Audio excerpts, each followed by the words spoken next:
something, make sure it's pithy. Can you hear me now? Yep. Excellent. The rain in Spain, something else. Is it falls mainly on the plane or stays mainly on the plane? Yeah, right now you need to bring the mic like towards your face a little bit. Sorry, I don't normally do this. Yeah, I can tell. I mean, speak to you. No, I mean you don't want to be speaking through a live mic. Hey, dude, I think you got a new job. Excellent. I'll take it. Just imagine them in their underwear.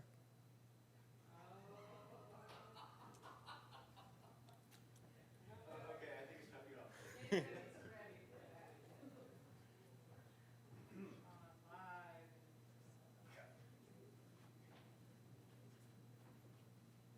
Bravo. Yeah. That's why you make me go online. When's the last time? Oh, I don't know. How far did we get on that project that you're already done with? Did you get the rest over all? When Aaron did it? Rest over? I don't remember that.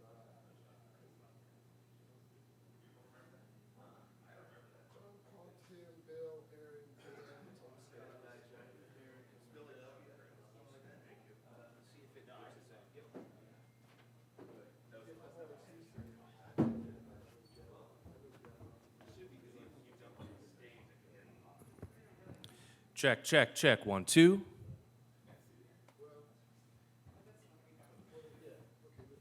So the aux send is post fader, yeah? Is it lower than it was yesterday currently? We bump it up a little, it seems low. Okay, it seems not as loud as yesterday. Okay, check 1, 2. Testing 1, 2. Okay, is that looking the same, Edward? Yeah. Okay, thank you.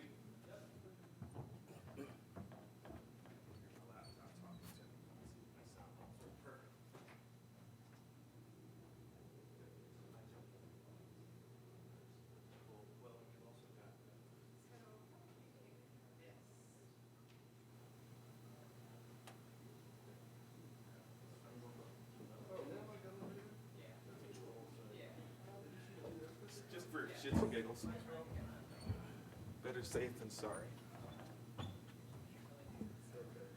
Testing 1, 2, 3. Testing 1, 2, 3. We looking good? All right. Sounds good.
Good morning, everyone. If you'll come in and be seated, we'll get started.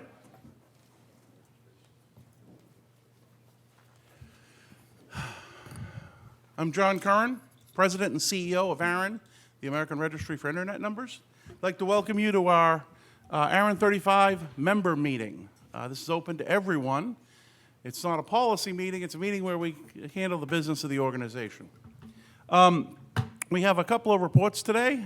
Fees and services update I'll be giving. We have the ARIN department reports, the advisory council will report, we have the ARIN financial report, board of trustees, we have an update on the IRR consultation, and then we have an open microphone session. So we're going to be pretty quick. We're only planning on going a half day, but if there's lots of questions, we can stay all day and night. So it's all up to you guys. All right, so let me start right in. First, let's welcome our sponsors, usually. No? Okay. Rules and reminders. Please speak your name when you get to the microphone. Be polite. At the head table, Paul Anderson, our treasurer and vice chair, our secretary, Tim Denton. I knew I'd have it. You did so well this The tall guy, Aaron, and the chair of the AC, Daniel Alexander. And you think these name tags are up for you? No, they're not. Actually, if we put something on the back of them, I could see that. And it would be really helpful if it matched what was on the front of them. Okay, let's get going. So first one is fees and services update.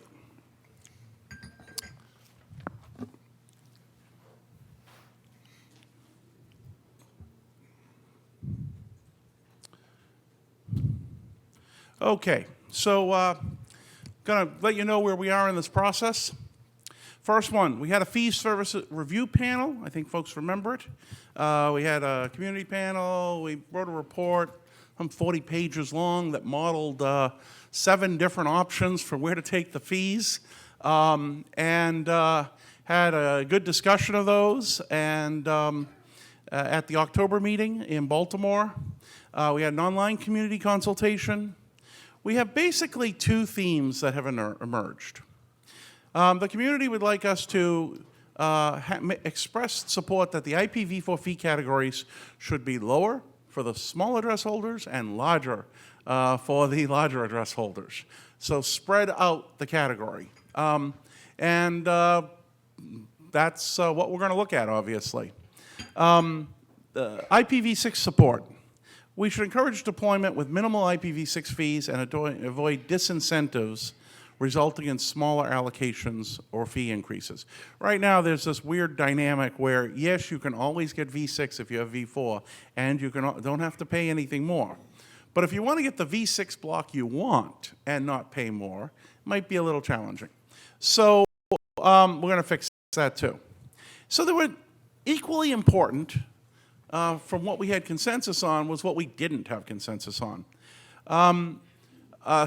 Having fees specifically, or waiving fees specifically for V6, completely, no consensus. Flat fee per member, forget about this variable fees based on the size of your address holdings. Let's just give a flat fee, you know, simple enough. No.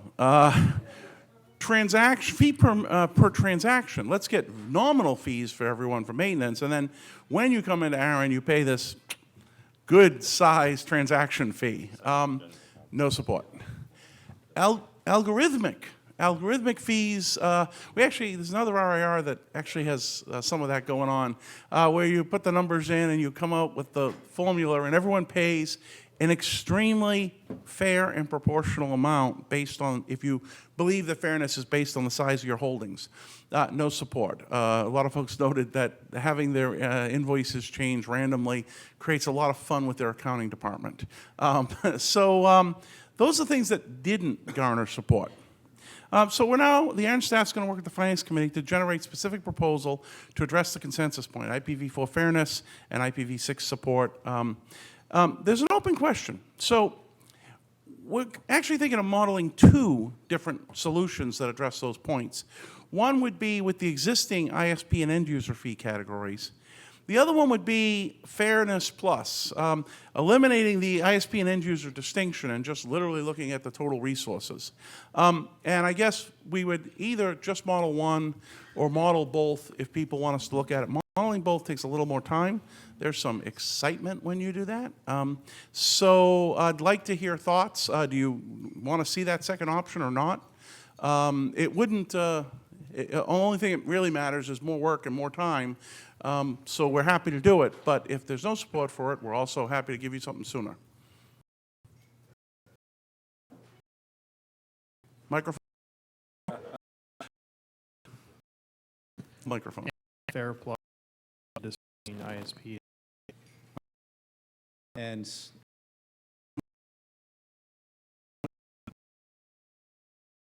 for the smaller parties is nice. Yep, Not having disincentives for taking up IPv6 is critical. right. We understand that. Thank and you. that's considered a requirement. Got Thank it. you. Yep. Next. It seems to me, and I could be biased here, Owen DeLong, LRSA resource holder, that membership on an opt-in basis for all resource holders should not be a difficult problem to solve. Right. You send everybody who holds resources that isn't automatically a member a nice little letter that says, if you want ARIN membership, tell us and we will give it to you, and problem solved. That way they've at least agreed to be members, so you're not creating a whole bunch of members that don't want to be members or don't know that they're members, and you allow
Nate's already covered. Legal compliance, we have to do. Changes to policy, we have to do, reflect. Changes for bylaw changes or process changes, we don't really have a choice in. But then there's a few items that are, in fact, a lot of items that need to be prioritized effectively based on all those comments. We don't get actually on the consultation we do when we send out, here's what we're thinking about for next year, here's a prioritization survey, which we've done. We don't get a lot of feedback. There we get 5, 10 people responding. And it's not clear whether the people who respond are summarizing the whole community or not, very hard to tell. We take that into consideration as well. We actually don't need to be the ones to choose this, guys. You can choose it, but you would need to organize. That's what you need to do, to make that decision and give it to us. So we can keep doing it the present way. That's quite possible. We do listen to you. We try to take the things. You heard the transfer panel yesterday talking about the benefits of some of the automation we've done to make that more easy because we're seeing an increase. The model works. We could actually create a services working group to help with this prioritization. Obviously, you'd be advising the staff because what you put together, I have to carry to the board for budget. But we could do this. You could do the prioritization. There might be some other benefits. Why we should stay with the status quo? Status quo is good. Stay in line. Thank you. It's a proven model. It doesn't provide a clear way for you to know what the prioritization is other than seeing what actually got built after the fact. We do try to put the ordered list online, but that doesn't help people. Sometimes they don't realize changes are made to that. They're not following it. Folks want to have influence. They want to see the list and evolve it rather than just hearing this is what we decided. And on the other hand, we've added a pretty big surge in engineering resources. We'll talk about that later.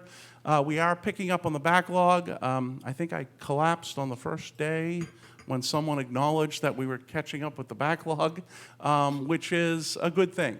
The fact is that with the additional engineering resources, we're making progress, and it may be the current system works fine. The current system's lousy. Let's change it. Option 2. Increase visibility. If we create a services working group, you would have the process, you would know it because you'd be doing the prioritization for all the things that are optional would be up to you. Again, we'd still do the regulatory required ones, anything that came out of policy we'd have to do. But for all the additional resources, it would be your queue that you'd be setting. You'd have direct influence over it. You could develop service documentation that says what these services should do. We've had some discussion of things running around in NERPM that maybe belong in a document. This would be a group that could do that. The staff could refer suggestions to that group, results of consultation, things we get on feedback forms for their consideration. You'd really need to support it if we do it. Considerations. You'd really need to make sure. We've had working groups that have sort of atrophied, died on the vine. We need to know if we're going to do a services working group that you would actually run it, lead it, participate. We'd have to give it time at every meeting. You'd have to have involvement. It still requires harmonization with the development plan, so even if you give us priorities, we can't promise that we get anything done until we see what's actually funded. We'd still need to handle the compliance items. It has proven effective in other communities. It may help with you guys hearing each other's service concerns. We need to determine the structure and the operating model. Is it a group of the whole? Do we add a track? Does it have chairs? How do you guys appoint them? Is it a set of people? All those good things you guys would have to decide. Oh yeah, discussion. Microphones are open. Come on up.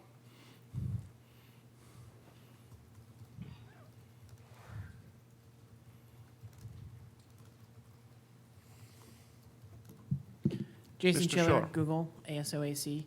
On the previous topic, because I missed that the mics were going to be closed, this wouldn't be a members' meeting if Google didn't stand up and say, I would be happy to pay more for my membership fees if that means I can get more development and features.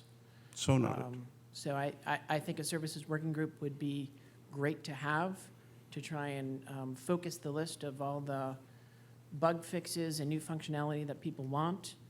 And I think getting the people that are concerned, the people that normally are filing the consultation and suggestions into the bucket, to get them into the room and get them all talking about what features they need and why they're important, I think that will help as a group for them to coalesce and come to some agreement in terms of what has priority and how much we're willing to spend on it. I also think it would be good to have a board member there as well so that they can keep tabs on the conversation and see if this is ballooning and take that back to the board so that the appropriate financial decisions are made to support it.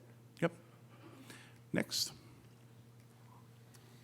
Lee Howard, I'm temperamentally somebody who likes change, so I rarely argue for the status quo, but I'm going to argue for it this time. I think that the Services Working Group probably works well in RIPE because they have a much larger participating membership or body. You go to a RIPE meeting, there are a lot more people there because they're also having an operators group at the same time. As I look around the room, well, here is even lighter than it was yesterday. We had something like 120 people in the room, as I recall the hand counts, and 20 or 30 people actually raising hands to register opinions. I have a feeling that if we do the math, we find out that something like half to 2/3 of the people in the room are RIR staff, whether it's ARIN or others, or board members, or AC members, or ASO AC members, or people who are otherwise recusing themselves from participating, which leaves a very small body of volunteers to do additional work. And I think our existing ASO AC members and advisory council members and board members are busy enough, not to mention the staff. So I don't think that we're going to be able to get more volunteers to put in more time for this. Now, if people want to jump up and say, no, I want to be on this working group, that's a different thing. We've got participants, and then we have some density of interest saying that this could work. But I don't know that, it doesn't look to me like it'll work, so we're going to have to keep hoping the surge catches up with demand. Lee, can I ask a question? Yes, of course. If 50 people in the community, okay, I'm going to be very careful. I'm not saying members because Right. services affect other people too. Yep. If 50 people in the community show up at ARIN with a petition that says, here's how we want the group. You're getting the same 10 people on the ACSP Right. requests, right? Those 10 people are the people who've registered interest so far. Good for them. I think you've already got it. You use the current process, and the people who are interested jump in as you asked. So that's good input. If 10 people showed up, you'd say, well, we're sort of hearing the same 10 in a different mode. And if 50 showed up, you'd say, well, we definitely need a services working group. Okay, solve for N, where N is between 10 and 50. So right now, well, so I'm not certain it is exactly the same 10 people on each issue. Sure. So having an ad hoc consultation per issue, per question, means that those who are interested in that particular issue can jump in, as opposed to, oh, well, I'm not on the services working group. I need to go find a SWIG member and register my opinion with them. Right. The only downside of that is that if you get 10 who feel strongly about X and a different 10 who feel strongly about Y and a different 10 that feel strongly about C, you get, let's do X, Y, and Z, even if we're only going to be able to do 2 of the 3. There turn out not to have been very many engineering projects to which I've seen great objection. Okay. All right, So, thank you. yes. Excellent. Next, back microphone, Owen. Owen DeLong. First, a clarification. I'm not only an AC member, I'm also a member of the community, and I therefore do not recuse myself from participating as a member of the community, contrary to previous comments.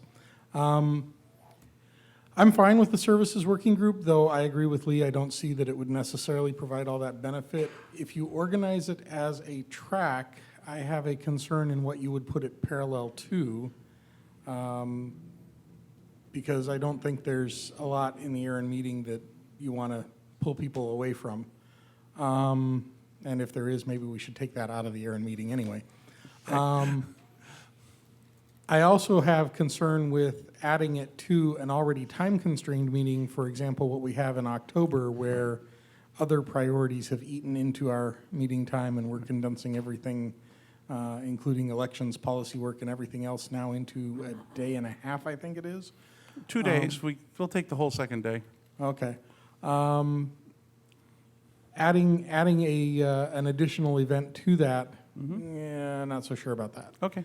I don't think there's a concern about membership in the services working group. I think that the services working group, if it's going to work, should sort of be a designation of a meeting rather than a designation of who's on it. kind of thing. There might be a mailing list that accompanies it, and you can subscribe to that or not, but that should not control whether you come to the meeting and participate or not. Okay, thank you. Next. David Farmer, University of Minnesota, ARIN AC. I'm probably not for a standing group just yet, but there's a certain number of tasks we've sort of said, hey, it would be really cool if we had a group to do this. So maybe we take a couple of those things, try out a working group to do a few of those tasks, try to keep them somewhat focused on those tasks, see how it works. Works good, maybe we give it some more things to do. If it doesn't work so good, maybe we disband it. Thank you. Just a thought. Okay. Back microphone? We have 2 microphones. I just want to point that out. Hi, Steve Feldman, CBS Interactive, ARIN member, not on AC board or any other thing. This is actually something personally that I think would be an interesting way for me to contribute without huge commitment. I agree with all the logistics concerns that people have mentioned in front of me. You need critical mass, you need useful work to do. My biggest concern would be that I wouldn't want the group to be the group of people who want the features fighting each other over which features get implemented, but more trying to gauge what the community consensus is as to what ought to be done. Excellent. The latter one, I'd be happy to participate in. The first one, no. Okay, thank you. Yes, next. Andrew Dole, I think I would echo Mr. Feldman's comments quite almost identically, only noting that there is a limited set of resources of people who are participating and have jobs already. I am certainly for giving people who want to participate another way to participate if they want to, but I don't necessarily know that just creating a standing working group and giving them the prioritization to do is necessarily the best thing at this point. I think there is value in staff doing some or most of that work. I do think that the fees schedule working group performed very admirably and was definitely something that needed some outside of ARIN staff input and the type of thing that I think really worked well to provide additional people the opportunity to bring their own expertise as well as bringing new thoughts to the process. Okay, thank you. Jason's laptop, next. Jason Schiller, Google. If we don't have a working group on this topic, how about just a presentation that runs through the current list of everything that's open, what progress has been made since last time we talked about it, and when ARIN thinks we can get to a solution on that? And simply Okay. run down through the entire list, regularly at these meetings. We've done that irregularly in the past. We could do it consistently. Good suggestion. You have a remote? No, I don't have a remote. I have like to Kevin. Just be in line, so. Oh, sorry, Kevin, I forgot. Yes, I just- dancing fingers, go. Yeah, it works. There's no light. Kevin Bloomberg, The Wire, and AC. I think what we're forgetting is that the people that would be a part of this group, and I do support this concept, are not actually the people in this room. We have the entire operator community who are very dependent on software features and bugs and iterations, who have, I wouldn't say disdain, but very little interest in the policy of ARIN, but a lot of interest in the workings of ARIN. And to be able to bring that group in with a very limited set, saying, we have this great thing that we would like the operators to now be involved in. Are you willing to do that? I think we'd actually get incredible involvement from the operator side of this community. That's the first part to it. The second part is, in many cases, we aren't the right people for our own companies to be handling this. We would potentially push this down to a developer who does work on the ARIN side of things of the house, et cetera. So I wouldn't look at the people in this room as being the right people. I would look outside of that. Okay, thank you. I am going to close the mic soon on this topic, so if you're going to speak, get to the mic, front center. David Huberman, Microsoft.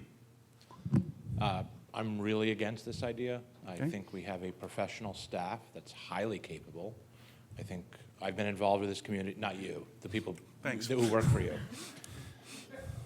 I've been involved in this community for 16 years, and I've never seen large-scale complaints about the services and features ARIN provides. Once in a while, there's a small issue, and you do a really good job of nipping it in the bud. You have really talented engineering staff, an architect who might not be a nice guy, but he's super talented. You have capable management, you have a board who overlooks the whole thing, and there are plenty of avenues for people to express their dissatisfaction. There's no need for this. You have a pipeline issue. Right now you have a solution for your pipeline issue. You threw money at it, which is a good thing. You don't have that much of a backlog anymore. You won't when the surge is done. You're paid to do your job. Keep doing your job. You're doing it well. Thank Just you. my opinion. I am closing the mics. Last chance to approach the mics. Okay, back microphone.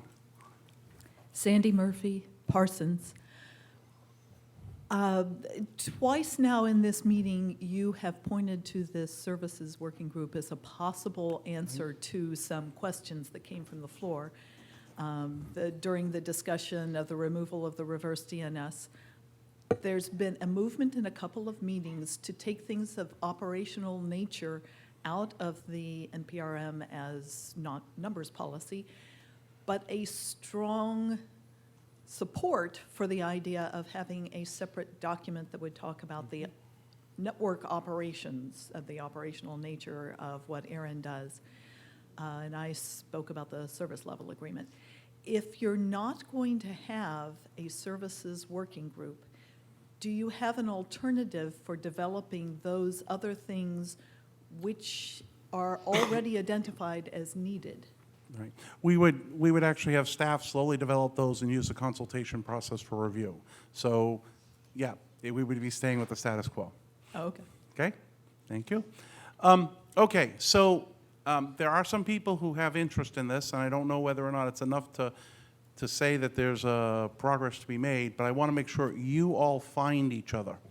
There is a break coming up. It is at 10:30. It's after all the staff reports. We're going to go get great coffee and snacks. Those of you who really believe the services is necessary are not going to go do that. You're going to find yourself at the front of this room and talk to each other so you can continue to advance the concept, whether that's prioritization for resources or whether or not that's a group to help draft service documents and work on taking things out of the NERPM. But at break, you don't get a break. You come up here, you talk to each other, you find each other so that we can get a more community-based proposal. We're willing to hear that, the staff and the board, but it literally has to be the community saying we want to do that. So at break, all of you come forward while all of us go get coffee. Okay, so that's all I have. Thank you. This has been a helpful discussion. I'm now going to turn it over to the ARIN reports, and the first one is Susan Hamlin doing the communications and member services.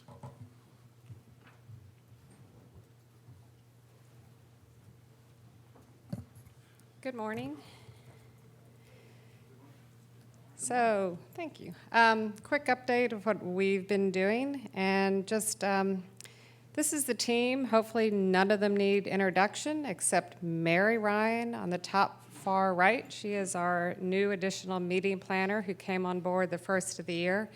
But I'd like to take this opportunity to thank Hollis Einer Day, Jason, Mary, Judd, Jennifer, Sean, Aaron Sellers, our graphic designer who's at home, and Sarah, as well as the ARIN staff here, particularly our operations staff, for your efforts in planning and executing this meeting. So please join me in thanking all of them. Okay, as John recently published the 2014 annual report. You can find that under About Us corporate documents, so I would encourage you to please take a look at that. We also, in February, conducted a public policy consultation at NANOG, and we will continue to host these. The next one will be at the June NANOG meeting, and we are putting on this meeting. So first quarter, CMSD met all of their operational objectives.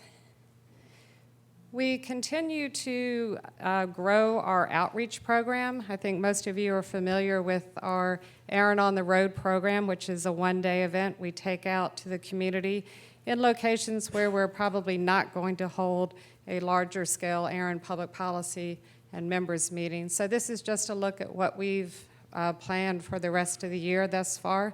If any of you are from an area where you think there are folks out there who would like to see ARIN come, please drop me a note or something to info@arin.net. We sort of cast around looking at where we have a pod of members, but we're willing to come to any area, so just let us know, and we'll be planning 8 to 10 of these events next year. We also continue to focus some additional outreach in the Caribbean area, and this is just a quick look at some of the activities where ARIN will have a presence this year.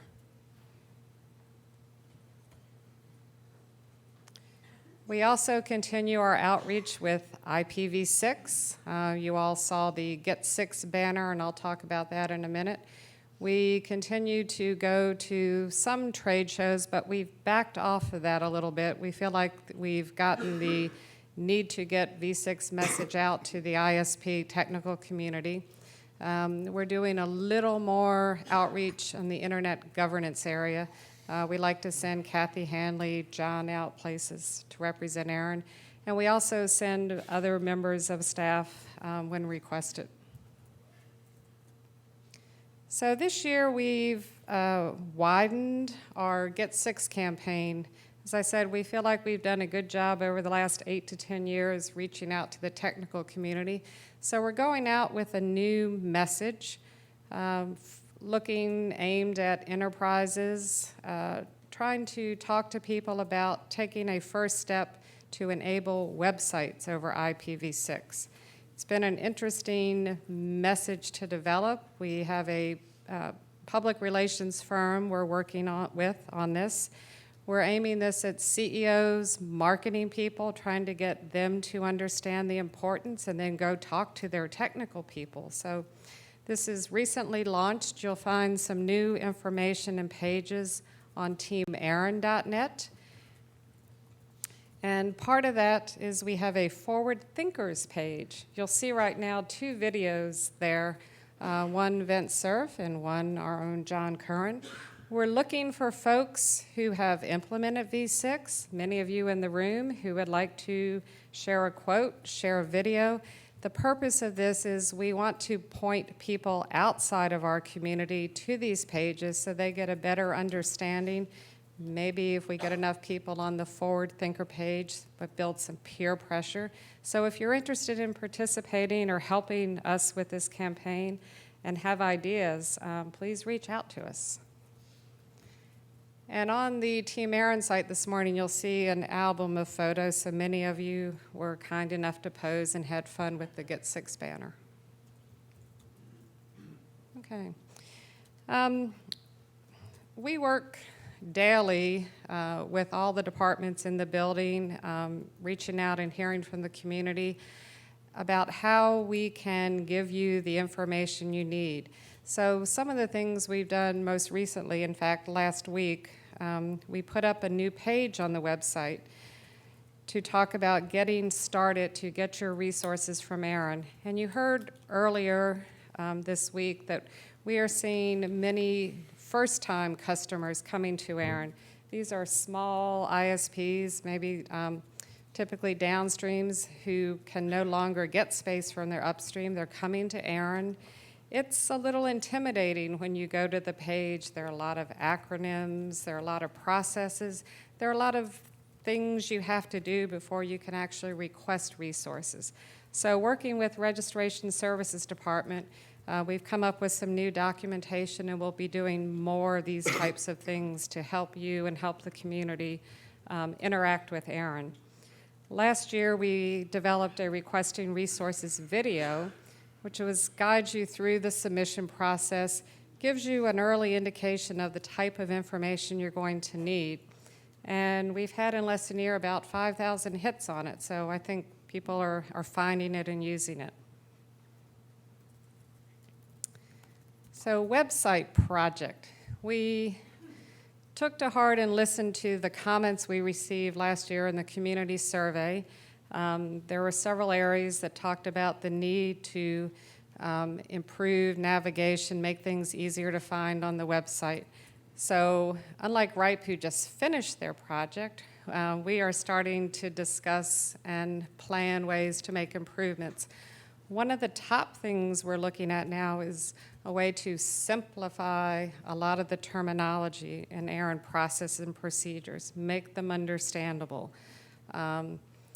Points of contact could perhaps simply be contact. So we're identifying these areas, and we'll start addressing those. We'll be doing a section-by-section content review, and after that is done, we'll be looking at navigation and be doing some user testing. Okay. I want to spend a couple of minutes talking about election process and voter eligibility. So a few years ago, we moved off of our legacy in-house election voting software, went with Big Pulse, which has been a good option. And last year, we developed a way for eligible voters to come in, log in through their ARIN online account to get access to their ballot. So we have a goal in 2016 that we hope to require everyone to vote through this process. It's a better, secure system. So we're going to be working on that. We also are working to get rid of the term designated member representative, DMR, and replace that with the term voting contact. This goes to an effort to simplify our terminology.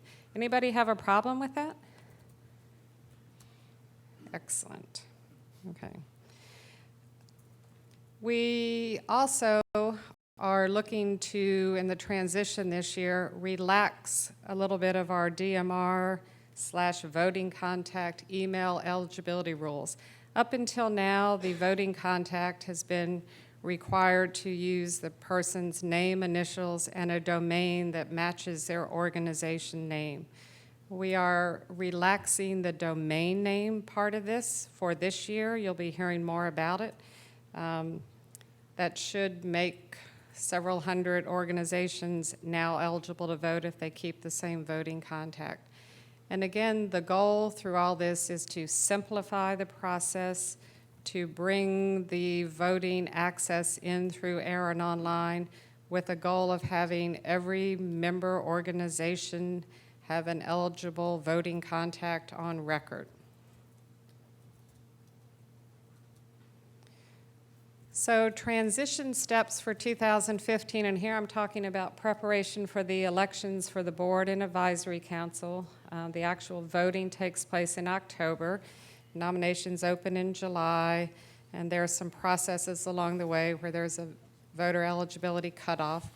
But we have some cleanup to do. So on the staff side, we'll be looking at the voting contacts now on record who will become eligible with the relaxation of the email rule. We'll also be looking to see, for many organizations who do not have a voting contact on record, to see if there is an organization point of contact on the record who might be willing to serve as the voting contact. So we're going to be doing some cleanup, and if your organization falls in that category, you'll likely be receiving emails or phone calls from us. It's a lot of cleanup to do. Last year, in the 2014 elections, 71% of eligible voters were able to access their ballot through ARIN Online, which means we have a large percentage of organizations whose voting contact right now either does not have an ARIN Online web user account or isn't linked. So we have a lot of communications and work to do this year and next year if we're going to reach our goal. Any questions on that before okay. Our next meeting is in Montreal in the fall. We have a fellowship program, but I'm happy to announce a change for the fall program. Fellows who are interested and want to take advantage of it will now be able to come to the NANOG meeting. ARIN will cover the cost of NANOG registration and hotel for those extra days, so fellows will be able to enjoy the full week of a NANOG ARIN meeting in the fall. And that's all I have. Take questions and encourage you all to participate. Hi. Kathy. Kathy Aronson. I just wanted to say to everyone here, as a member of the NANOG Fellowship Committee, that we don't get nearly enough applicants, and we'd really, really like to get more applicants, and I don't know how the ARIN Fellowship pool is, because I'm not on that committee, but boy, your odds are super good of getting a NANOG Fellowship if you apply. Not people actually in this room, but, you know, students, you know, people, I mean, it hugely high probability. Anyway, so I just wanted to say that. You might want to speak to what your Thank you, uptake Kathy, is. and I would say the same for the ARIN Fellowship Program. You all, because you're attending a meeting, are not eligible. Please go forth and spread the word. We would like to have more applicants.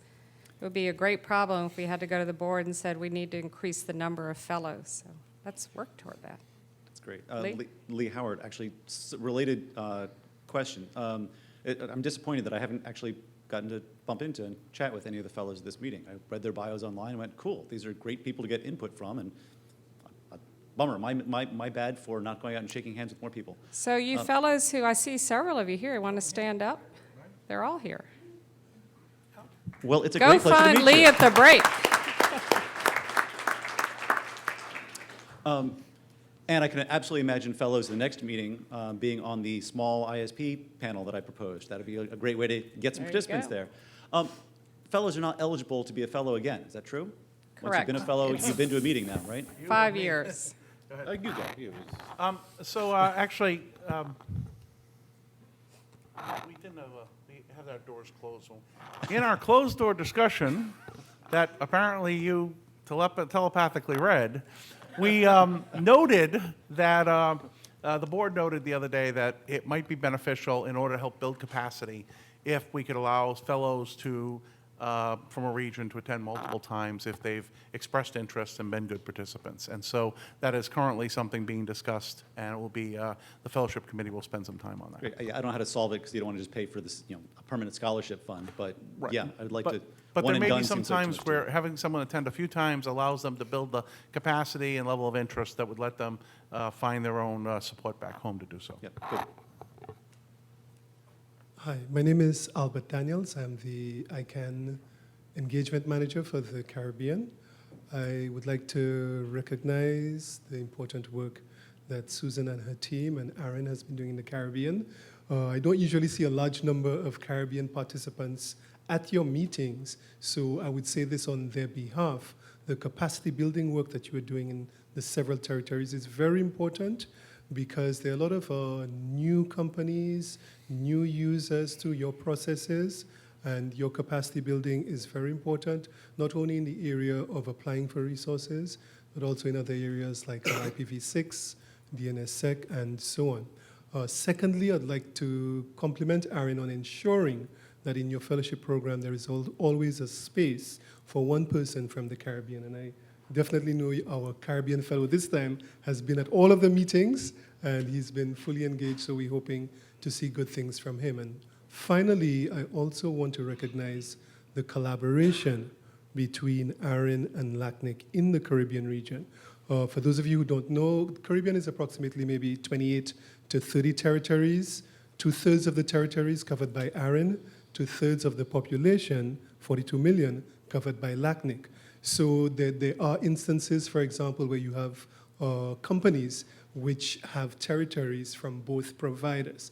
And there's several other complexities, for example, the geolocation with the Dutch territories, getting numbers from LACNIC, but trying to go to Holland and so on. So the work that both of you are doing, and we look forward to having Mark Costas at Caribnog at the end of this month on a stage with LACNIC, because it's important for both of you to work together, to continue to work together to serve the Caribbean region. So thank you on behalf of the Caribbean, and please keep it up. Thank you. And Albert, that's a good reminder of something I wanted to add. We are working now on location and dates for our April 2016 meeting. I'm sorry we're not there yet, but we are looking in the Caribbean, so hopefully we'll see a lot of participation by our members and community there next April. And we'd be happy to have all of you in the sunny Caribbean. All right. Thank you. Any other questions for Susan? Okay, thank you, Susan.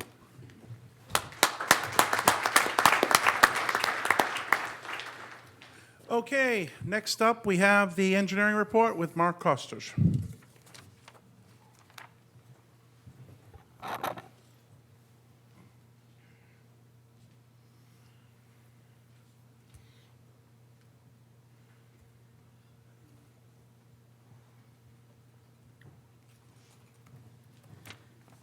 Good morning, everyone. Good morning, Mr. Costers. Should I say it again? Good morning, y'all. Good morning. So I'm gonna have a couple of jokes in this presentation. If you want to laugh, that's fine. If you don't, I guess you're sleeping, but that's okay. So as you know, we've had a lot of requests for development support. And the board's heard you, and the board has said, hey, Aaron, we need you to grow. So I'm saying, cool, time for high carb and low exercise regime. But I don't think that's exactly what you guys wanted, was it? No. Okay, shoot. So I need to practice that a little bit better, not good.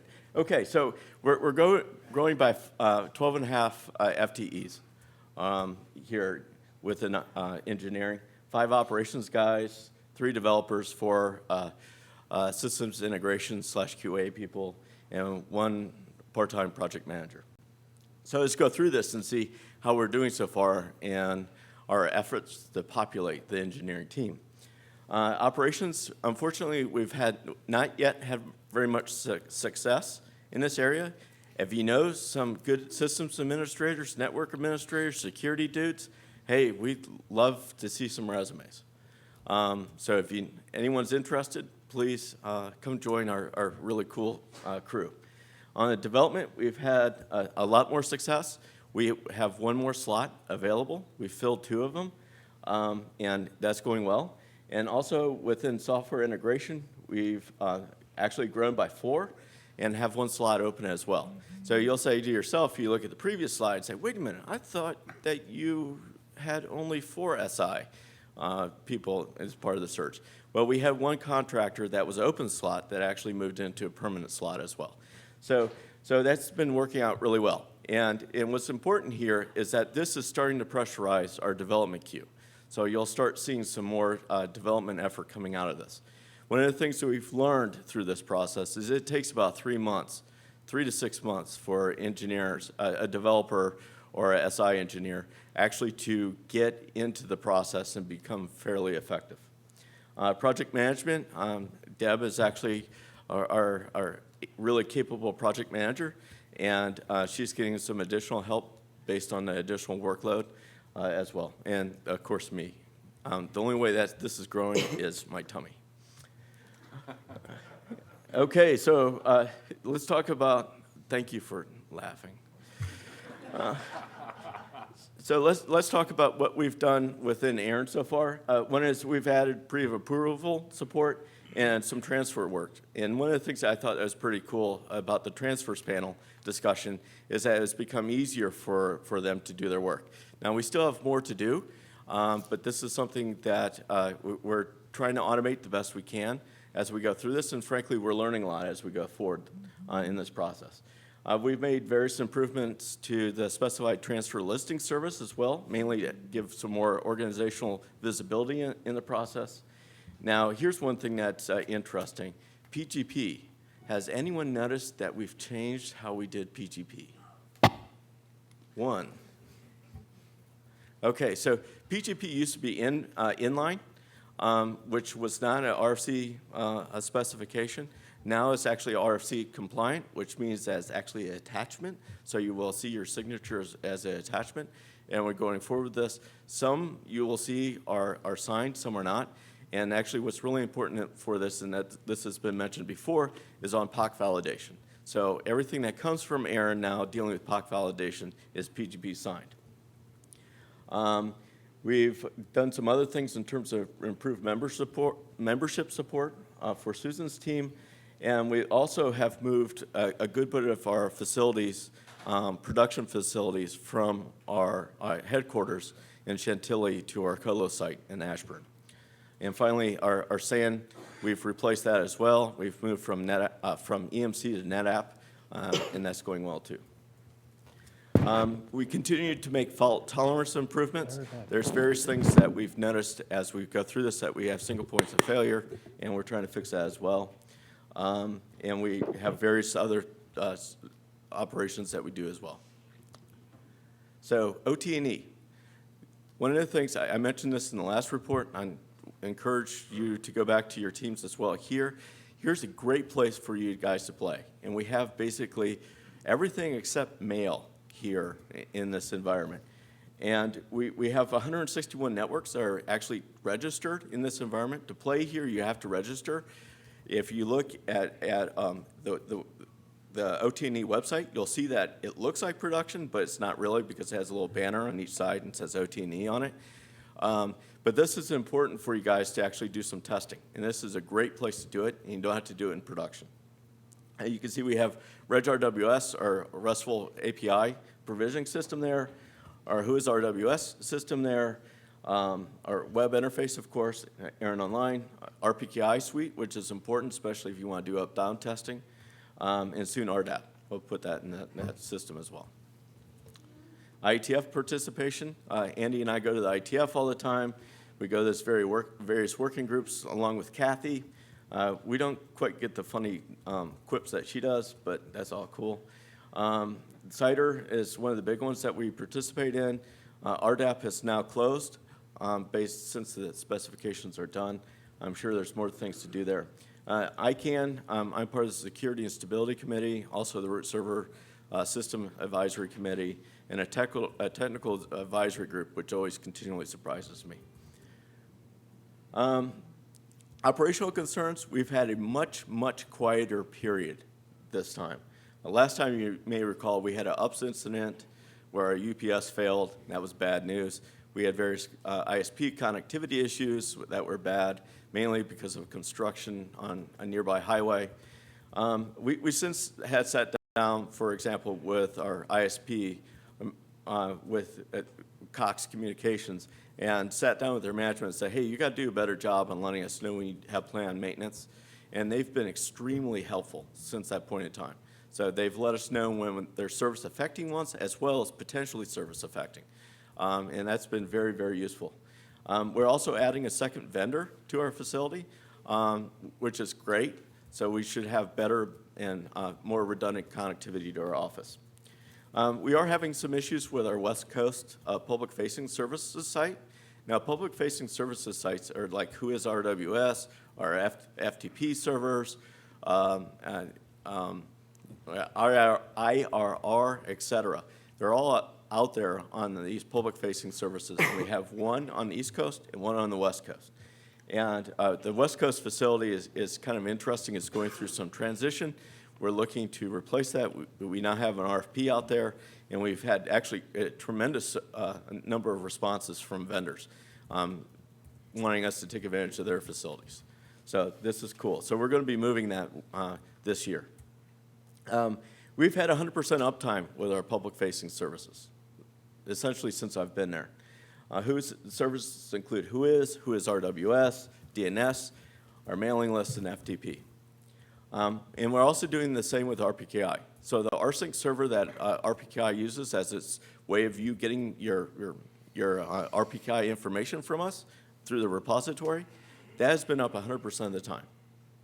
So, and we're striving to do that, and through the service level agreement, whenever it comes out, that's something that we will be committed to do as well. Now, giving you some statistics and what's going on with ARIN Online. We almost have 100,000 users in the system. What's interesting here is that it's pretty consistent in terms of number of accounts that are put in on a yearly basis. And if you look at the number of logins, there's a lot of people who are just like one and done. They've done their thing and they're moved on. But there's a lot of power users from the 11 to beyond 16 times, a number of people who have logged in. So I think that's kind of interesting that a lot of people are effectively using ARIN Online. This is also an exciting stat in terms of our use of the RESTful provisioning service. You can either come into ARIN with your reassignments using SWIPs, which are essentially templates, or you can use the RESTful interface. And you can see that the RESTful interface has really done an outstanding job, from a cumulative basis on growth. So this is really cool. DNSSEC. How many people here have DNSSEC on their reverse zones? 1, 2, 3. I saw 3. Am I going to see 4? Do I? Yeah, you do. 5? No? Okay. So anyways, there's a number of organizations, 107, that are actually participating in this, and we sort of encourage the use of DNSSEC. RPKI usage. Now, what's interesting here is we're growing. Number of people who signed a relying party agreement continues to grow. Number of organizations are participating in this is now 187. ROAS, it's growing. It's not to the right number yet, and we're going to have to work on that. We've have 430 resources that are covered now, networks that are covered. And what's interesting here is we have our first up-down delegated customer. So which is cool. Brave people. Yeah. So we actually, I wanted to report that we had 2, but actually one joined in and then pulled themselves out. And I'm going to talk about that here in a little bit. So who-is queries? Here's our average number of who-is queries per second. So Andy had this sort of he had sort of an aggregate number, but here's the average. So Andy, you can use this graph next time if you want. All right, you're welcome. So you can see that the RESTful queries have well overtaken port 43 and continues to do so, and the gap is increasing. And next time, I'd be really excited about doing RDAP and actually see that sort of dichotomy actually grow even more.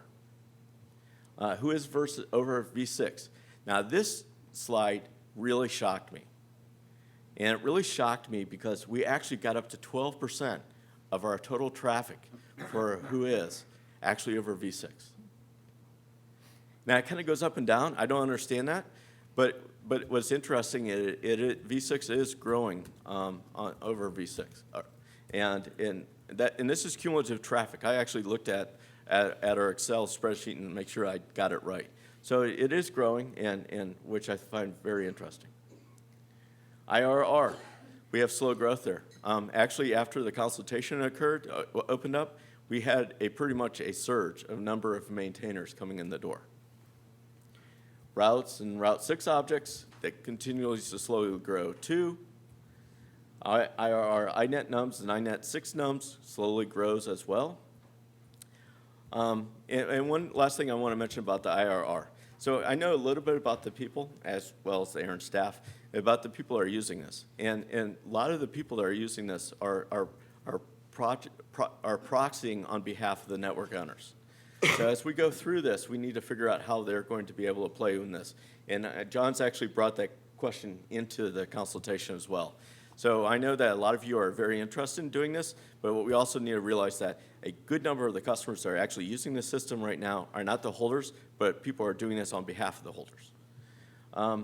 And that's something that's not well supported yet, and we need to figure out how to do that. RPKI, up-down is available to takers. One removed themselves.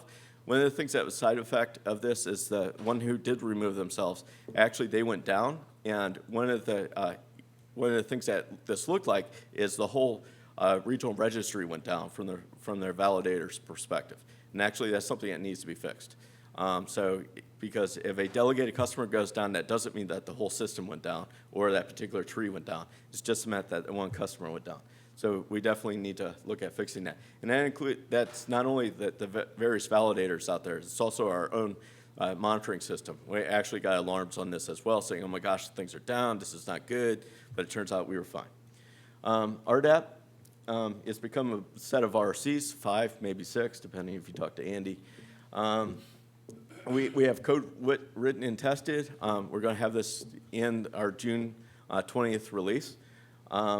We also have open source software that Andy's talked about at projects, and I encourage you, if you have any tools that you want to make available, that you use that tool, that site. Other regional registry and domain holders are also using the site, which I find really, really, really fascinating. Now, most of the domain registries, they do this as it's really a contractual obligation that they have. And ICANN is actually putting this in their contracts, as far as I understand. So RDAP is going to supplant WHOIS at some point in the future. So we've created a lot of APIs, and I've talked about this as well. And we encourage you, if you have tools, to utilize these APIs. And it makes life much easier for you guys. And the projects.arin.net site, I like to promote its use. So ARIN does have an engineering team, and we love to do things for you. But if you have things that your teams have done that you think is cool, please bring it into the repository. And because there's other people that probably would like to use those tools as well. We've had 2 takers since ARIN 33. WHOIS stats, which is a stats parser that scrapes WHOIS RWS, and also a .NET client for Windows users. So here's what we're planning on working on through Q3 of next year in terms of what we're going to be doing. We've got further automation of transfers going on. We're going to add links to WHOIS queries and responses and change to WHOIS output for certain /8 records. That is going to be out here on, I believe it's in the May release. Is that right, Andy? Yeah. We're also working on 2-factor authentication. We're just going through that right now. We're going to use a Google Authenticator as a foray into this service. We're going to be moving RDAP into production, and that's going to be going on the June 20th release. We're going to start SWIP easy. One of the things that we notice is when we do a deployment, we look through and make sure everything is running well. And one of the things that we look through is the mail flow, because that's one of the more complicated things that we do in ARIN. And one of the things that we notice as we look through the mail flow is a lot of people are handcrafting templates that they send to us. And what's interesting, in the way that we could tell this is we see that something comes in and it gets rejected because something was wrong. And then we see something come in, that same reassignment coming in again, and something else isn't quite right, so it gets rejected again. And finally, it comes in as being correct. And what's kind of sad about this happens on a Saturday morning. So that means you guys are really working hard, which is cool, but maybe we need to come out with a better tool for you guys to use to actually make this happen. We're working on various other ACSPs, and we're going to start really sort of pressurizing that, and I look forward to the next meeting having a whole list of these that we've completed. We're also working on making our sites, our public-facing sites, more redundant. We're wanting to put multiple transit providers in per PFS site. Not only are we going to be moving our West Coast site, we're also going to be adding on transit from various other ISPs onto these particular sites as well. We're putting in new load balancers. We have them in-house. We're going to start pushing them out. As you know, our current load balancers don't support SSL offloading for HTTPS, which means that we have some issues dealing with WHOIS, our WHOIS RWS, soon RDAP. We want to get this fixed so it supports, so we have SSL offloading for both V4 and V6 with these new load balancers. I'm really excited about that. I like to see it go out the door. We're also working on a security audit again, like we did last year. And of course, we're also working on our technical backlog. And what I'd like to share with you there is that we're currently running on Java 6.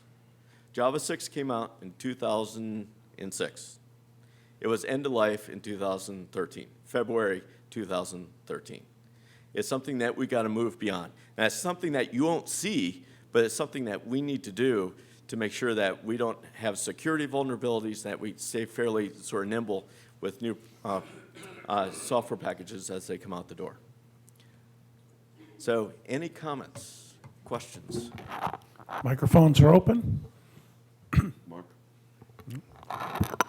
So Kevin Bloomberg, The Wire. Glad to see that there's lots of stuff going on. I had one question for you. I was just sort of perusing through my emails, looking at ARIN's scheduled maintenance. You seem to send out notices on a Wednesday for work on a Saturday. And I wanted to confirm, is there anywhere which actually specifies what ARIN's maintenance schedule is, both scheduled and unscheduled? And secondly to that, if you could increase the amount of days of notice to 1 week at least, it would be really appreciated. Okay, good. Fair enough, fair enough. Thank you. Senator Mike? Rob Seastrom, Time Warner Cable, ARIN AC. About 75 days ago, I sent in, maybe 85 days ago, I sent in an ACSP request for supporting HSTS where possible. And about 63 days ago, I got a response that said, yeah, it looks good. We're going to look into it, and we hope we can roll it out in the next 60 days. Mm-hmm. And so I was wondering if you could give me an update on that. So we've looked into doing this. We need to deploy it. It's actually fairly simple for us to do. We got it. I'm looking at my ops guy back there, and Pete. So we'll get that done. It's a good thing. Yeah, absolutely. Thank you. I agree. Any other questions for Mark? Okay, thank you, Mark. Yep, you're welcome. Okay, next up we have Val to give the financial services report.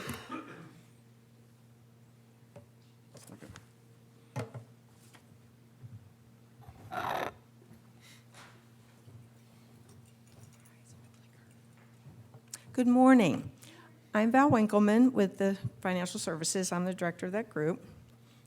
Which way do we point? Oh, it's not working. It doesn't like me either,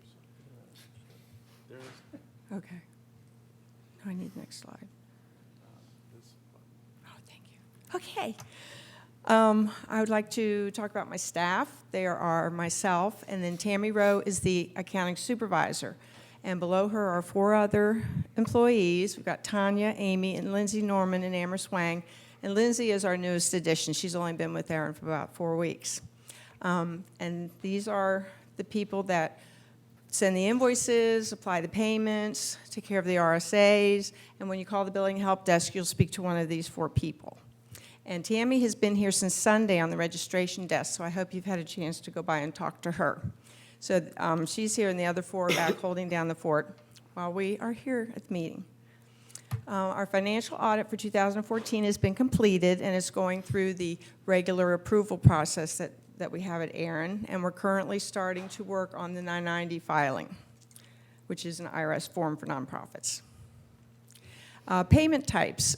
The checks that we receive, the number of checks is much lower than the credit cards, and credit cards have actually really increased this year. But the dollar amounts from checks still is the highest, so it must be mostly maintenance payments coming in through the credit cards, and then the wires are very minimal. Invoicing structure, we sent out a lot of invoices for ASN and maintenance, as you can see, versus the revenue, and the V4 and V6, again, is the lion's share of the revenue of invoices we send. Registration revenue by mix basically is fairly steady still through this year. Little slight increase in the maintenance and a decrease in end users, but steady as it goes. Any questions? Martin Hannigan, Akamai, when do you plan to be able to accept ACH payments? Isn't that why you get so many checks? Because We people don't wanna do wires. receive You ACH do? payments, Okay. yes. So did you include that category in wires? Because I'm very surprised at the number of checks that you get. Yes, that's wires and ACH. Okay, thank you. We definitely have a little more wires than ACH, but we do get about 20 or 25 total a month. Okay, thank you very much. Thank you.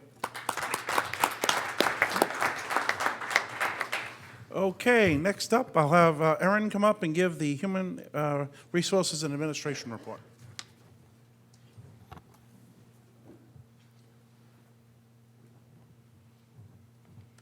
Good morning, everyone. I'm Erin Allagood, and I'm the Director of HR and Administration for ARIN. I've been with ARIN for almost 2 years, and this is my 4th ARIN meeting, so time flies by when you're having fun. And it flies by when you're busy, and I think I speak for all of my coworkers here at ARIN that we've been extremely busy over the last few months. And I'm pleased to introduce my team who's worked very hard to support our HR and administrative efforts. All right. Oh, yeah, I did that right. Okay. All right, so first we have Denise Alston, who's our receptionist. Denise is the first person to greet you when you come into the ARIN office, and she does a wonderful job at distributing our mail, ordering our office supplies, and she keeps the front part of our office running. Most of you may already know, Therese Colosi. She's been with ARIN for over 13 years as our executive assistant. She supports our executive team along with our board and our AC. Next, we have Sarah Ba, who's our administrative coordinator. Sarah's actually here attending her first official ARIN meeting. Yay. So Sarah secures our employee travel and is our facilities coordinator. Both Sarah and Denise are newer to our team, and they both do an outstanding job for us. So what have we been so busy with this year? Well, first we implemented a new performance review system. I talked about that a little bit in our Baltimore meeting. So we were using an online system that was in place for quite some time, so we were really ready for a change. Most employees and managers don't like reviews, and I think probably a lot of you can relate to that. But this system is a bit different in that it's more of a conversation. We call it a performance discussion, or in the HR field, an open review. So this new approach was well received by both our managers and our employees, and we look forward to using it again later this year. We also implemented a Roth 401k option. This makes our 401k plan more current as compared to other employers' 401k plans. It allows the employee to contribute to their 401k post-tax, and then when they withdraw these particular funds at retirement, they're tax-free, which is a nice benefit. The trustees of our 401k plan also went through a bid process for potentially adding new 401k administrator vendors or compliance vendor. We've been using our same 401k vendor for quite some time, and as a fiduciary responsibility, we should reevaluate this every few years as trustees of the plan. Just for your information, the trustees of the plan are myself, Nate Davis, and Val Winkleman. So at this time, the trustees decided to keep our current 401k vendor, but we will be reevaluating this again next year. And as you heard from Mark, we were definitely in recruitment mode this year. We had 15 slots to fill, so that kept us very busy onboarding those new hires and also recruiting, which leads me into my next slide on employee statistics. So we are currently at 68 employees. 10 of those were new hires just in this year. And I'd like to point out that almost half of those new hires were employee referrals. And this is a sign from our perspective that we work in a very healthy organization and have a very strong company culture. This demonstrates that our employees truly do value ARIN as an employer. And I think so much so that they're recommending their colleagues to come and work at ARIN. So I think that this really is a great thing for ARIN. And I also want to thank those employees that made those referrals. So they definitely helped with the recruiting efforts on my end. So I also think this reiterates why our employee retention remains strong at over 95%. So this next slide represents a good snapshot of our employee demographics in terms of tenure. As you can see here, and I think this has been a trend over the last few meetings, that almost half of our staff have been with ARIN for 6 years or more. But similar to my Baltimore report, you can see that we have a very strong, healthy pipeline of new talent at 24, whereas my last report, it was at 16, and obviously that increased with those new hires. So it's nice to see that we have a balance of both tenured and new employees at ARIN. So what will we be doing for the rest of 2015? So as Mark stated earlier, we do have some more open positions, specifically in engineering. So we have about 7 to fill. So hopefully we'll fill those within the next few months, hopefully by the end of the summer, if sooner, if we can. To help with these recruiting efforts, and most importantly, to maintain that strong employee retention, we're going to be conducting a salary survey later this summer, and this will help us stay competitive in the DC metropolitan job market area.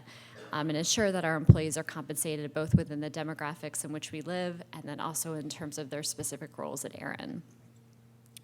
So as you can imagine, with these new hires, we are getting a little crammed at our current office space.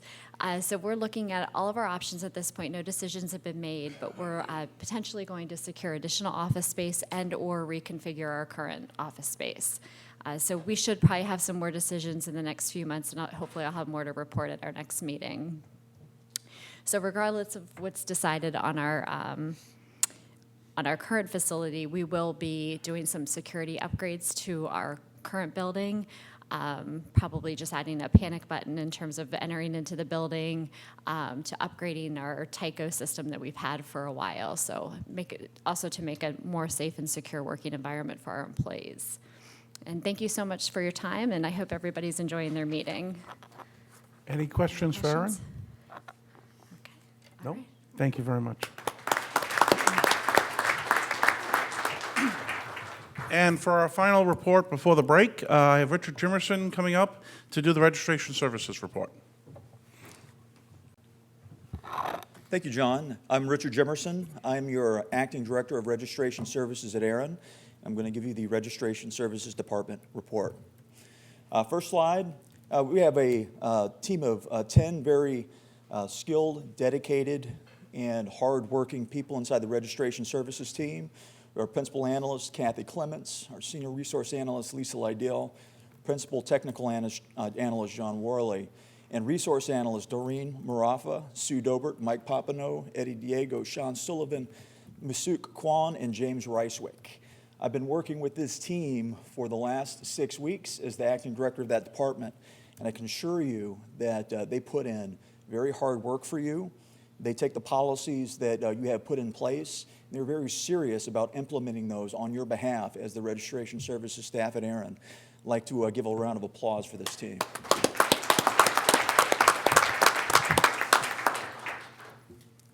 Now we have some information I'd like to share with you guys, just real quickly through the core functions of RSD. Of course, we review requests for the IPv4 address space, V6 ASN requests, the transfer requests. We do database records maintenance.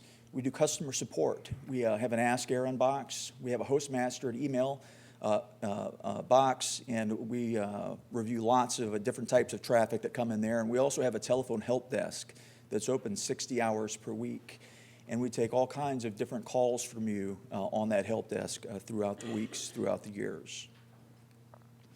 Some support functions in RSD. We work very closely with the other departments inside the ARIN organization, an area of policy development, software development. We do requirements work and testing with those teams, with communications and the outreach, and also in the area of statistics and database analysis with the statistics and the other things that we report out to you as an organization. Our current focus, where we're sharply focused right now inside the Registration Services Department, is of course on IPv4 depletion planning. We're working hard on maintaining a 2-day SLA turnaround time for your requests. That's not always been possible for us over the last year. We're working hard to bring that into alignment. We've been very close or inside the 2-day SLA over the past several weeks. We're preparing for the first waiting list request. There has not been an organization that has come to ARIN to request IPv4 address space and has qualified for a specific block size according to policy and not been satisfied up to this point in the history of the registry system inside ARIN. We expect that to happen for the first time in the coming weeks. We will receive a request. An organization will qualify for a prefix size. We will not have that size to allocate or assign out to that organization. This will be a first. That organization will either elect to take a smaller prefix size that is available, or they will elect to go on the waiting list. And we will certainly be announcing out to you when that does happen for the first time. We're also very focused on 8.3 and 8.4 transfers. That traffic has increased significantly over the last year, and we expect that to increase even more in a post-depletion environment. And of course, we're working very closely with other internal ARIN staff and the community on our work with enhancements to ARIN Online, with new requirements and prioritization there as we move forward into the coming years. If you go back one slide real quick. Yes. So I just want to point out to the community that depletion planning, when we announce that someone qualified for space and we did not have it available and they were put on the waiting list, that'll be the first. But it's the first of many to follow. Eventually, all requests will effectively be requests to get put on the waiting list because there'll be no remnants left. And so if people are waiting for the press release that says ARIN is out, there's probably never going to be one because there'll always be a remnant somewhere that's sitting in the inventory. This event, when we say ARIN doesn't have enough resources to match the request and someone has gone on the waiting list, is the closest you'll see to a run-out event. And so I just want people to understand, because we've had this discussion, a lot of people do these pretty graphs that go down to zero, and the reality is they may never touch zero, but they will get to the point where effectively everyone goes to a waiting list. Thank you, John. Changing dynamics. IPv4 depletion is in a fourth phase of depletion. We have team review of all IPv4 requests. We're being very careful to make sure that every v4 request that comes in is reviewed in the order that was received and responded to in that order. And the reason why that is important is because in the coming days to the coming weeks, we will have enough IPv4 requests in the pipeline being reviewed that one organization is destined for a prefix size that they'll get qualified and approved for, and they will get the prefix, and the other one will not. And they'll be faced with either going on the waiting list or selecting a smaller prefix size. So we are very carefully making sure that we're reviewing your requests in the order that they were received. And it is taking some time to keep that in order, and it's slowing things down a bit, but we, of course, are still working hard to stay inside of our SLA for you. We have an increase in IPv4 request traffic, but less than anticipated.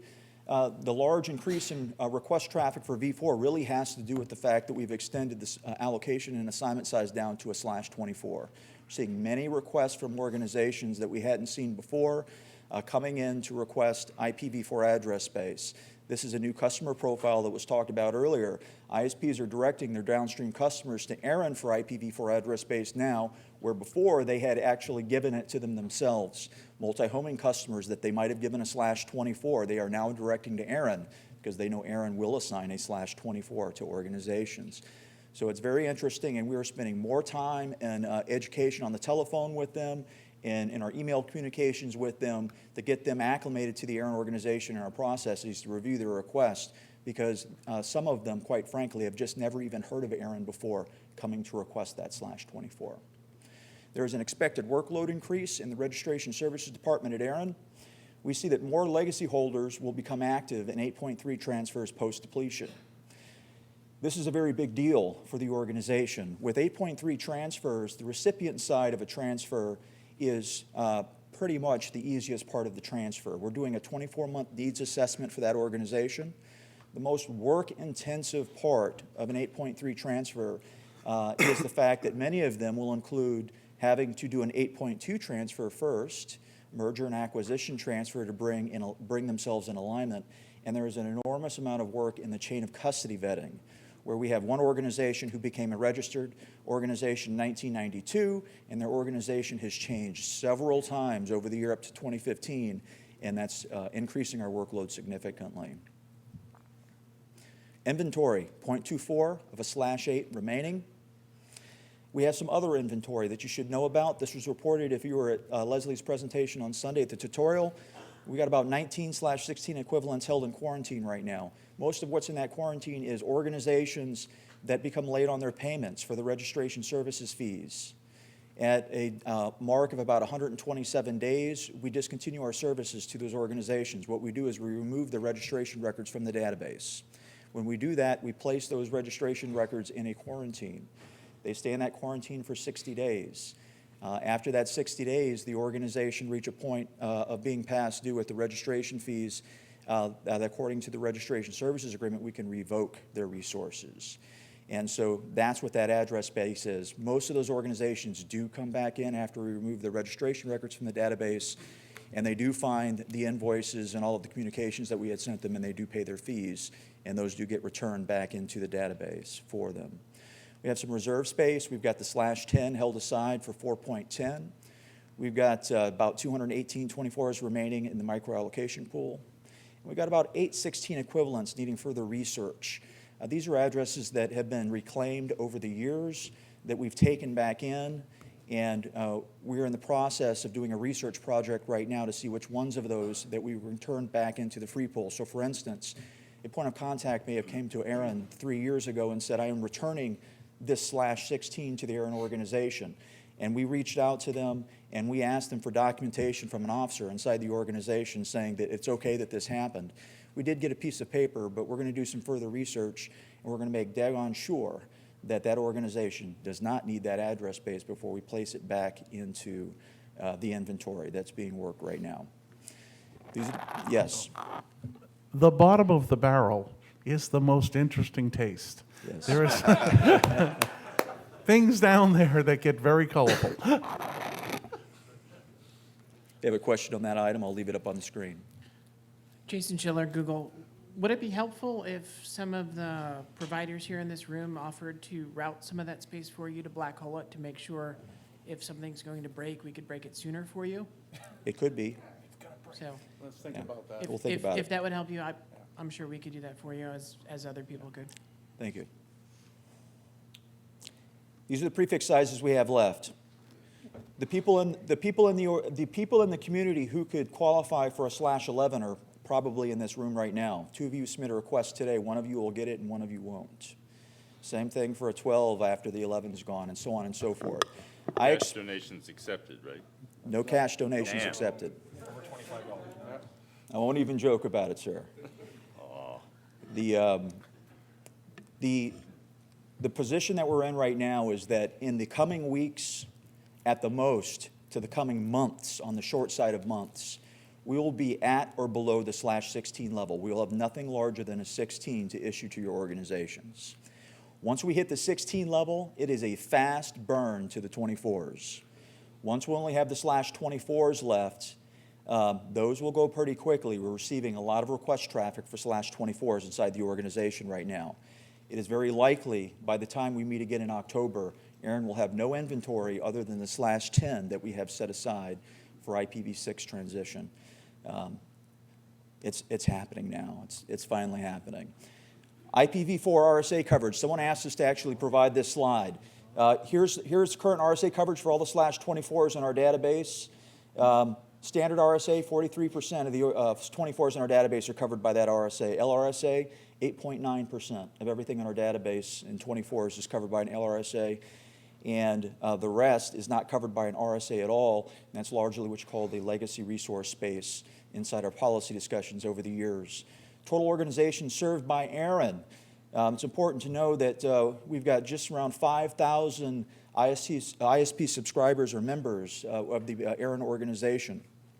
We have about 15,000 organizations in addition to that who pay fees to the ARIN organization each year but are not considered members. We have approximately 20,000 organizations who pay fees to the ARIN organization each year and that we service on an ongoing basis. And in addition to those, we have nearly 17,000 organizations who hold legacy resources in the ARIN database that we also service on an ongoing basis that simply do not pay fees to the organization. So we are servicing thousands of organizations per year. One more note. Note that as we get to run out, many of the organizations that have legacy resources are transferring them in the process of getting them to someone who needs them, which is why that piece of the wedge is dropping over time, because when it gets transferred, it ends up being one of the other categories. IPv6 address space issued, you're always interested in this. Note that it's fallen down since 2011. There are a lot of things that happened in 2011. We got our last blocks from the IANA. People were very interested in V6 that year. We had World IPv6 Day and lots of other outreach events. And that probably caused the spike in 2011, but you can see it's fallen a bit over the years.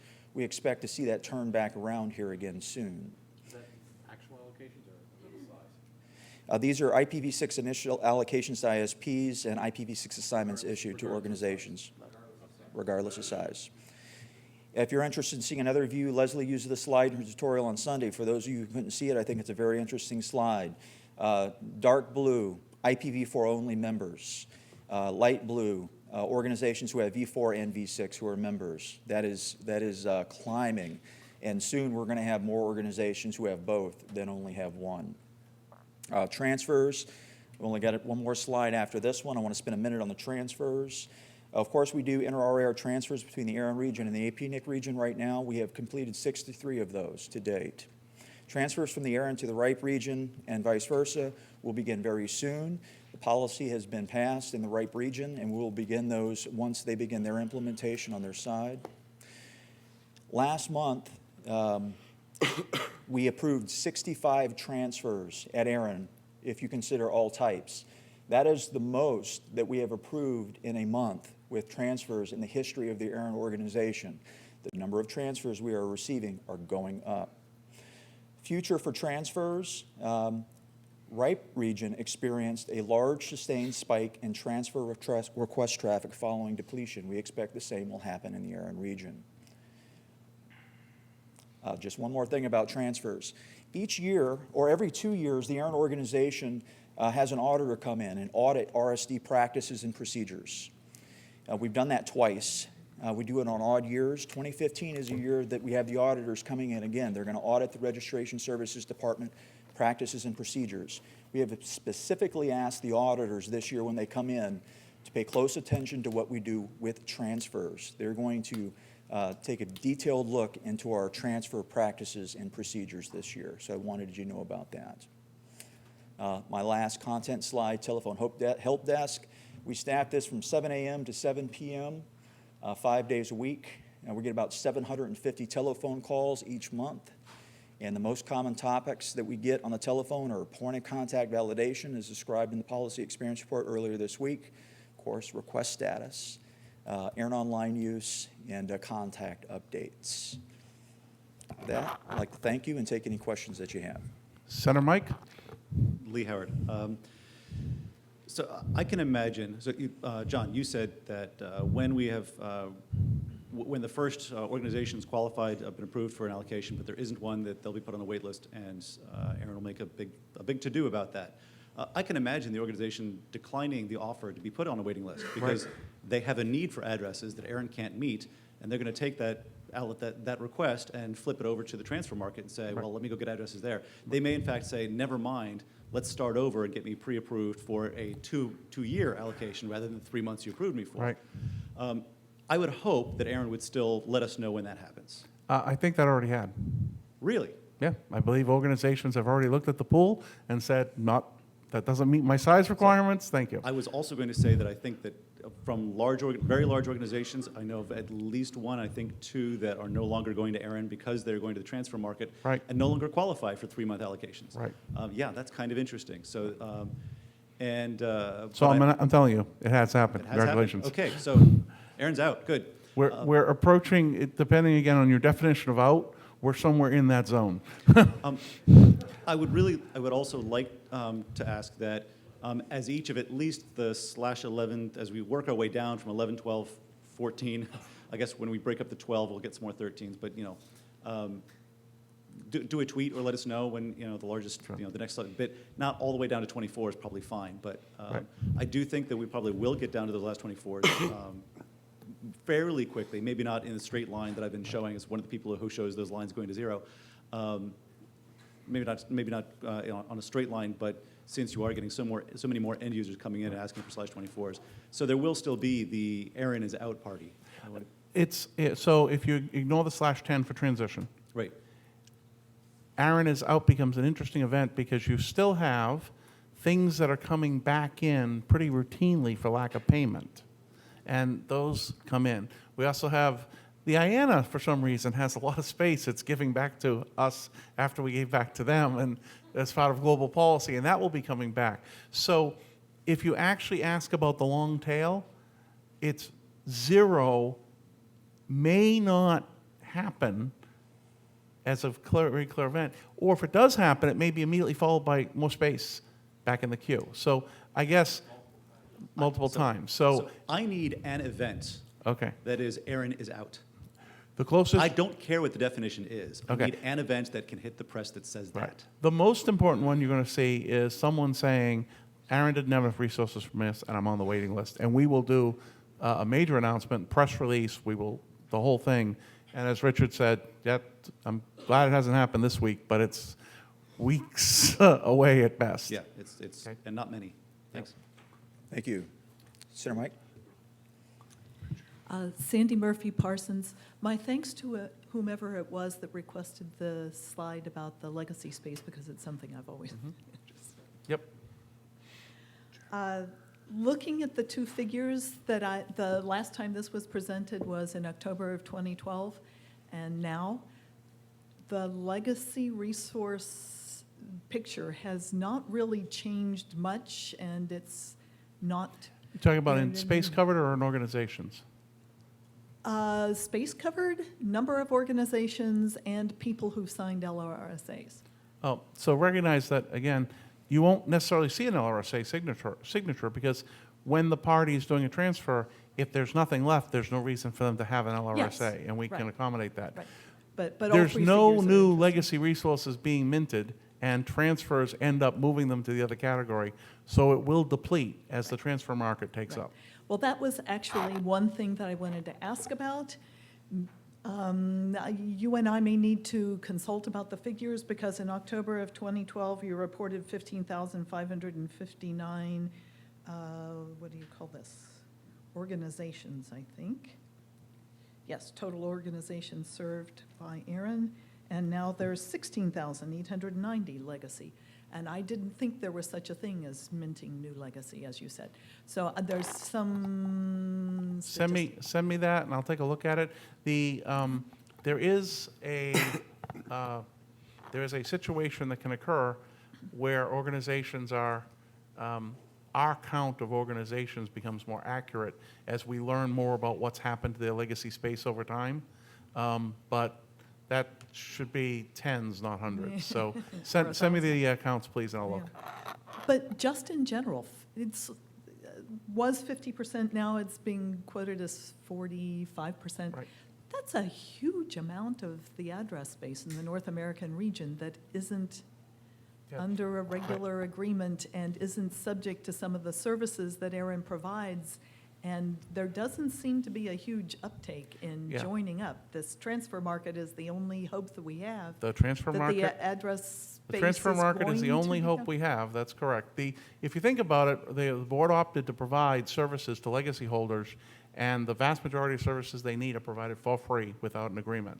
So there's not a lot of motivation unless they want to participate and join in. However, it was recognized that transfers would happen, and as people say, you heard the transfer panel yesterday, they're all seeing what they anticipate to be a future growth. We just noted we're going to get to the end. So the engine is ready and running. It's just a question of what happens as all these addresses get somewhere. The reason it's such a high percentage, of course, is because many, many addresses were issued classful. And that means that there's a lot of organizations, the legacy panel that we identified the other day, that there are organizations that did actually, legacy organizations that have done transfers, and then what they've done is they put the rest of their transfers on hold, waiting to see what the market will do. So there's a pending demand we need to see. All right.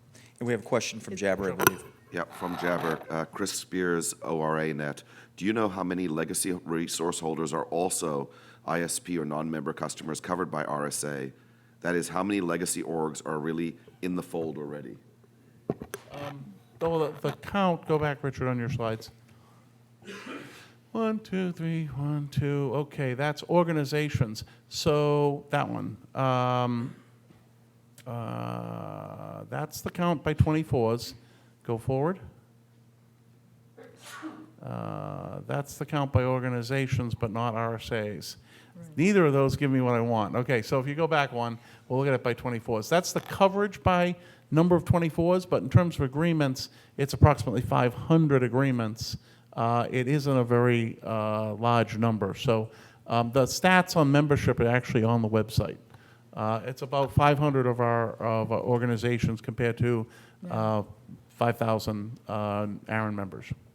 And if the October report and the stats that are presently on the website are comparable, not clear, it's gone up by 2 in 2 years. Number of RSAs? Yeah. Legacy RSA? We Yeah, just recently signed 2 legacy RSAs. Right. Yeah, you're not going to see very many, because as I said, that when they come in the transfer market, they often transfer the entire block and don't need one. Right, and that legacy registration services agreement is no longer active Right. because they've transferred the They are resources to legacy someone who anymore. signs a Right. regular registration services agreement. understand that. So it's going to fluctuate like that over the years. Next? It just shows that there's I'm not sorry? much of a market for the LRSA. Right. Next, Owen? Owen DeLong, Aaron AC.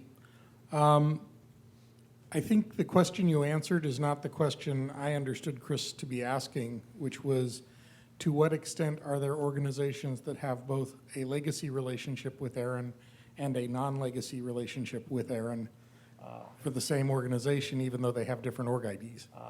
We can find that data. I don't think That we we'll report need to that. find out, but thank you. If that, we'll presume that's the question, and we'll research that. Okay. That case certainly exists, and we can find it. As to one of the reasons that there are not a lot of new adopters of the LRSA, it may be that the recent fee restructure rather dramatically changed what it costs to sign one. Next. Sandra? Sandy Murphy Parsons.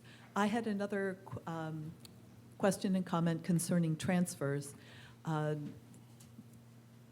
With the hat on of being a member of the CIDR working group in the IETF, the transfer process is something that is not defined with sufficient detail to decide what the RPKI impact would be. And so if people here are beginning to define within ARIN what the transfer process would be, the CIDR working group would be really very interested in hearing the details. As you know, I've been a huge advocate for documenting how transfers would work on CIDR. I do know that there's still work being done in the engineering. Note, there's some differences in possible models for how to represent transfers in RPKI. It depends on where you want to have what do you want to have in the manifests and where you want the swing points to occur. Right. And so the RIRs are working on that, but that's joint. It's on something ARIN can advance on its own. Okay. Just knowing the process without the deciding how to represent it in RPKI would be of significant benefit. Could you ask, in terms of process, like the administrative steps they're going through? Essentially. Okay. We have some of that, but let me see if we have better documentation of that. Each RIR documents their process. Yeah. I don't think there's one process. Yep. So, but you're wondering about no, ARIN's. good. I can send you ARIN's transfer process. Richard, we actually have training that walks people through the process, but again, each RIR is going to have its own permutation. Okay? Okay. Thank you. All right, and just real quick, the registration services staff would be very unhappy if I walked away from the podium before doing this. I'm the acting registration services director right now. As many of you heard earlier this week, or an announcement a few months ago, Leslie Nobile moved on to a new position inside the organization. But before doing so, she served more than 15 years as ARIN's registration services director. Let's give her a round of applause and thank you.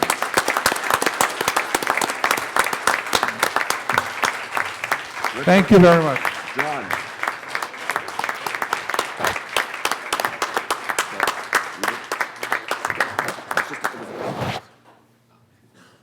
Well deserved. Okay, with that, we are now going to go to break.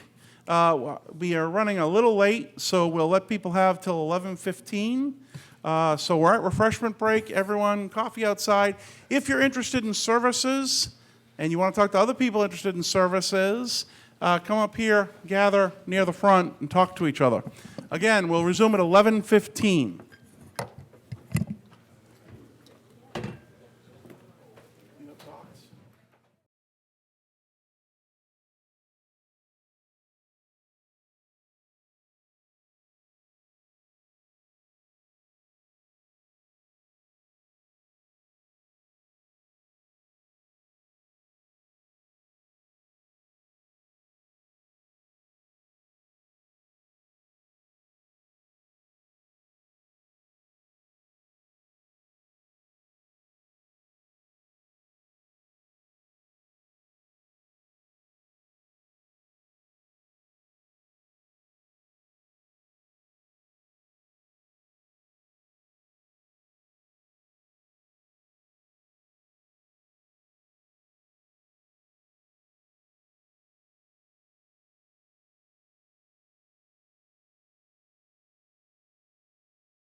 comment, but I'm like, guys, this tool's supposed to help me. So anything you say here to, it's not me, there's a corporate policy that says you know better than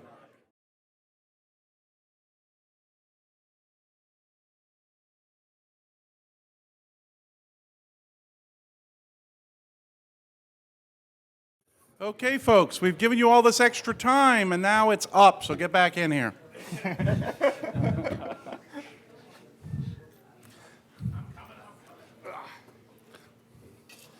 Okay, we're going to resume our meeting. We have a couple of reports. We have the ARIN Advisory Council report, the ARIN Financial report, the Board of Trustees report, an IRR consultation item, and then open microphone. So, starting right off, I have, hopefully, Dan Alexander, I do, yes, to do the ARIN Advisory Council report.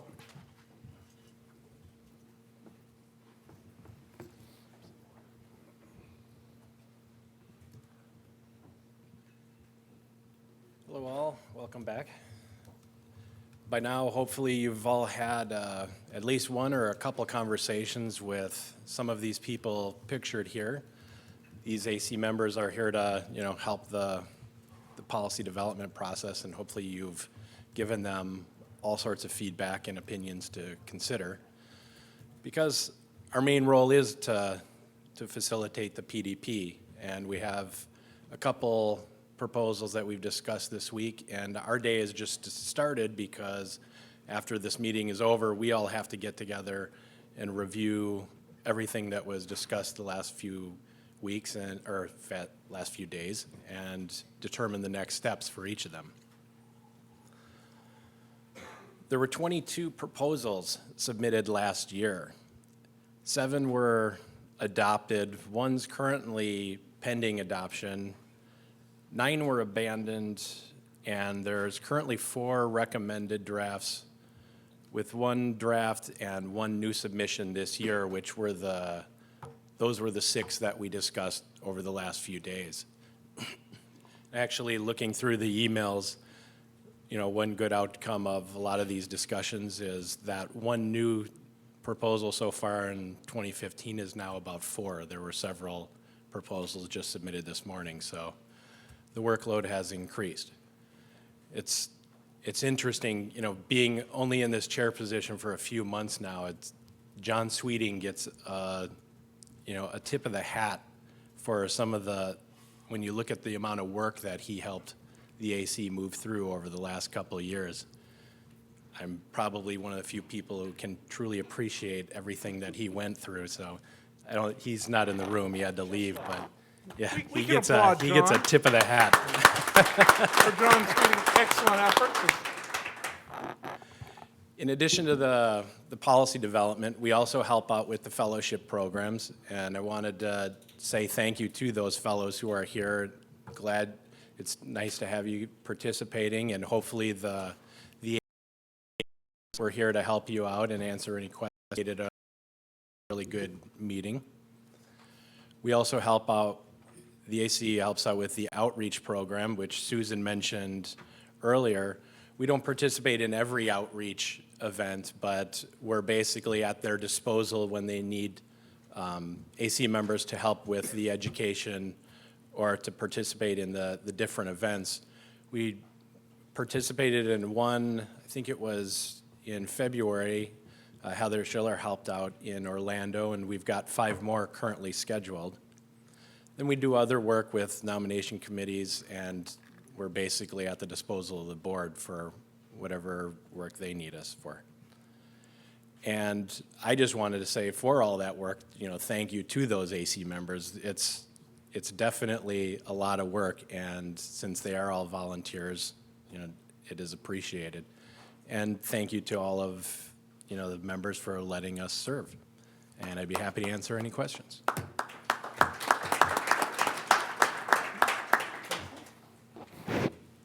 Okay, no questions? Okay, next up, we have Paul Anderson to give the ARIN financial report.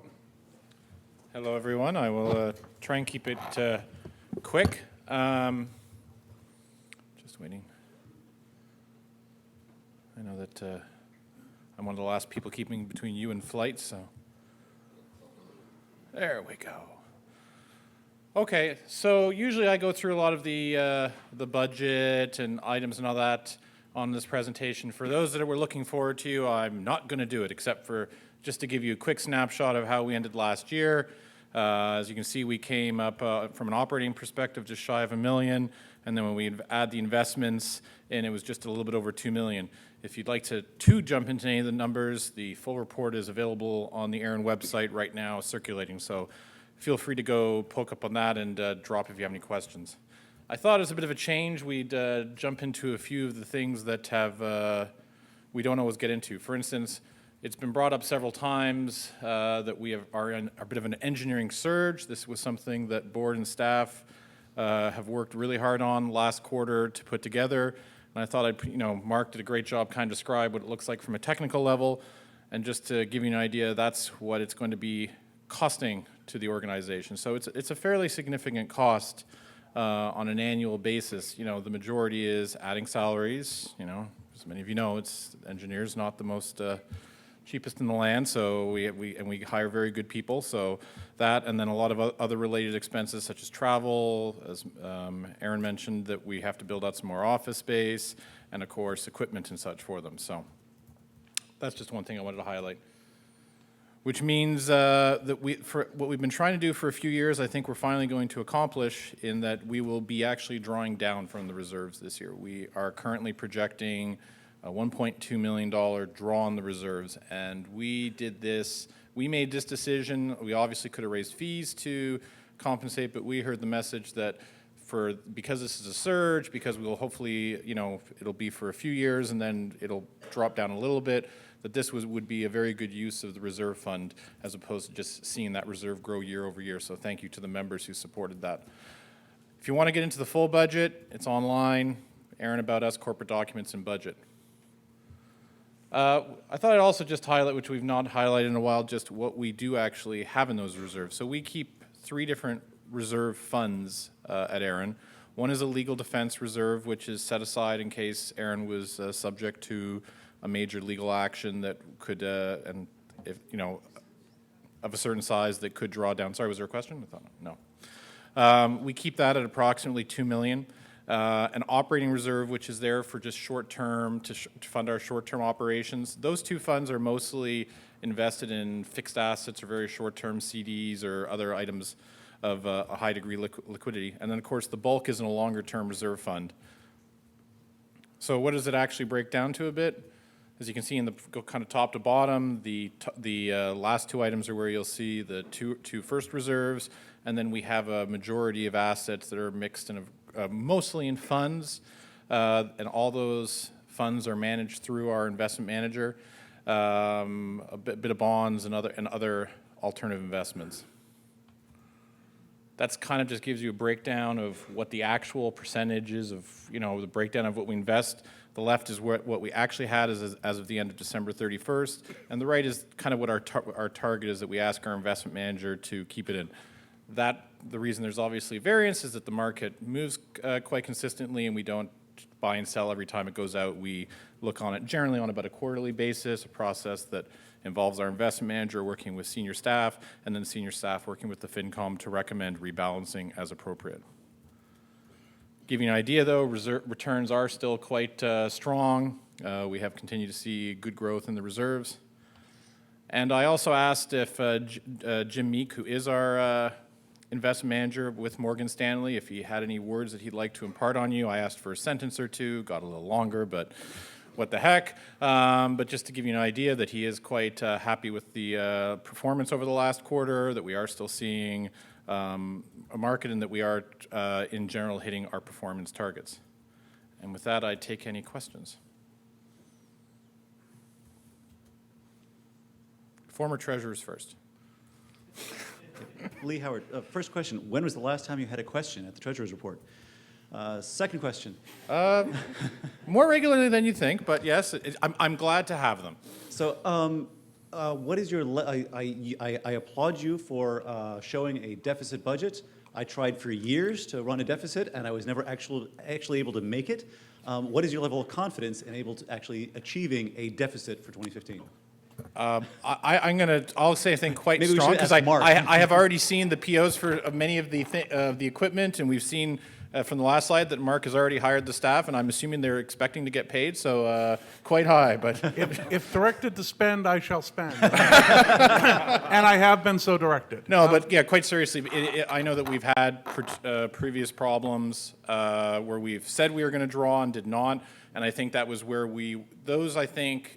theaters where we were trying to put the, we would have the budget either from an operating perspective, either quite even or a little bit of a deficit, but we've always traditionally significantly underestimated what we'd get from an investment return. We've always been quite cautious. But the over this time is so great because it is, we're not just talking, tightening the budget, we're talking a significant addition of staff, so. It's not $200,000, it's 1.2 million. Yeah. And I also remember, I haven't looked at the budget in detail because it didn't occur to me to do it before you were talking. I remember back in the day, there was always a set aside for contingency expenses, contingency reserves, and those frequently ended up not being spent. Sometimes they were just budget items to be there in case they went. That because those were often not spent, you therefore didn't. They were included as expenses, but didn't actually occur, and therefore the projected deficit budget wasn't a deficit. Are there still line items like that, and would that may be John's contingency fund? I see staff just wanting, because I have a slide up, I brought some data, but it's not on this one. I believe the direction we've been given is to slowly lower and remove that contingency because I think it was throwing off budgeting. I wouldn't want to say absolutely it's gone because I don't have it in front of me, but I believe that was the direction we've given is to remove that contingency from the budget. We are at the point, in the past, we had, for several years, 50. we came in 12, 15, 8% below budget.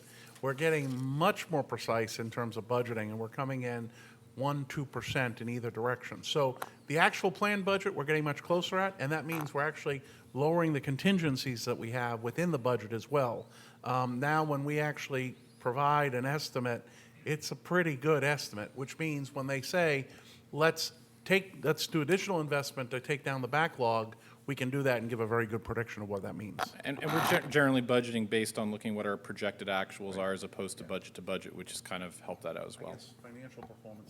The place where we still end up putting on the reserves that we can't anticipate is that we are generally doing budgeting only to member receipts. Right. Okay? Yes.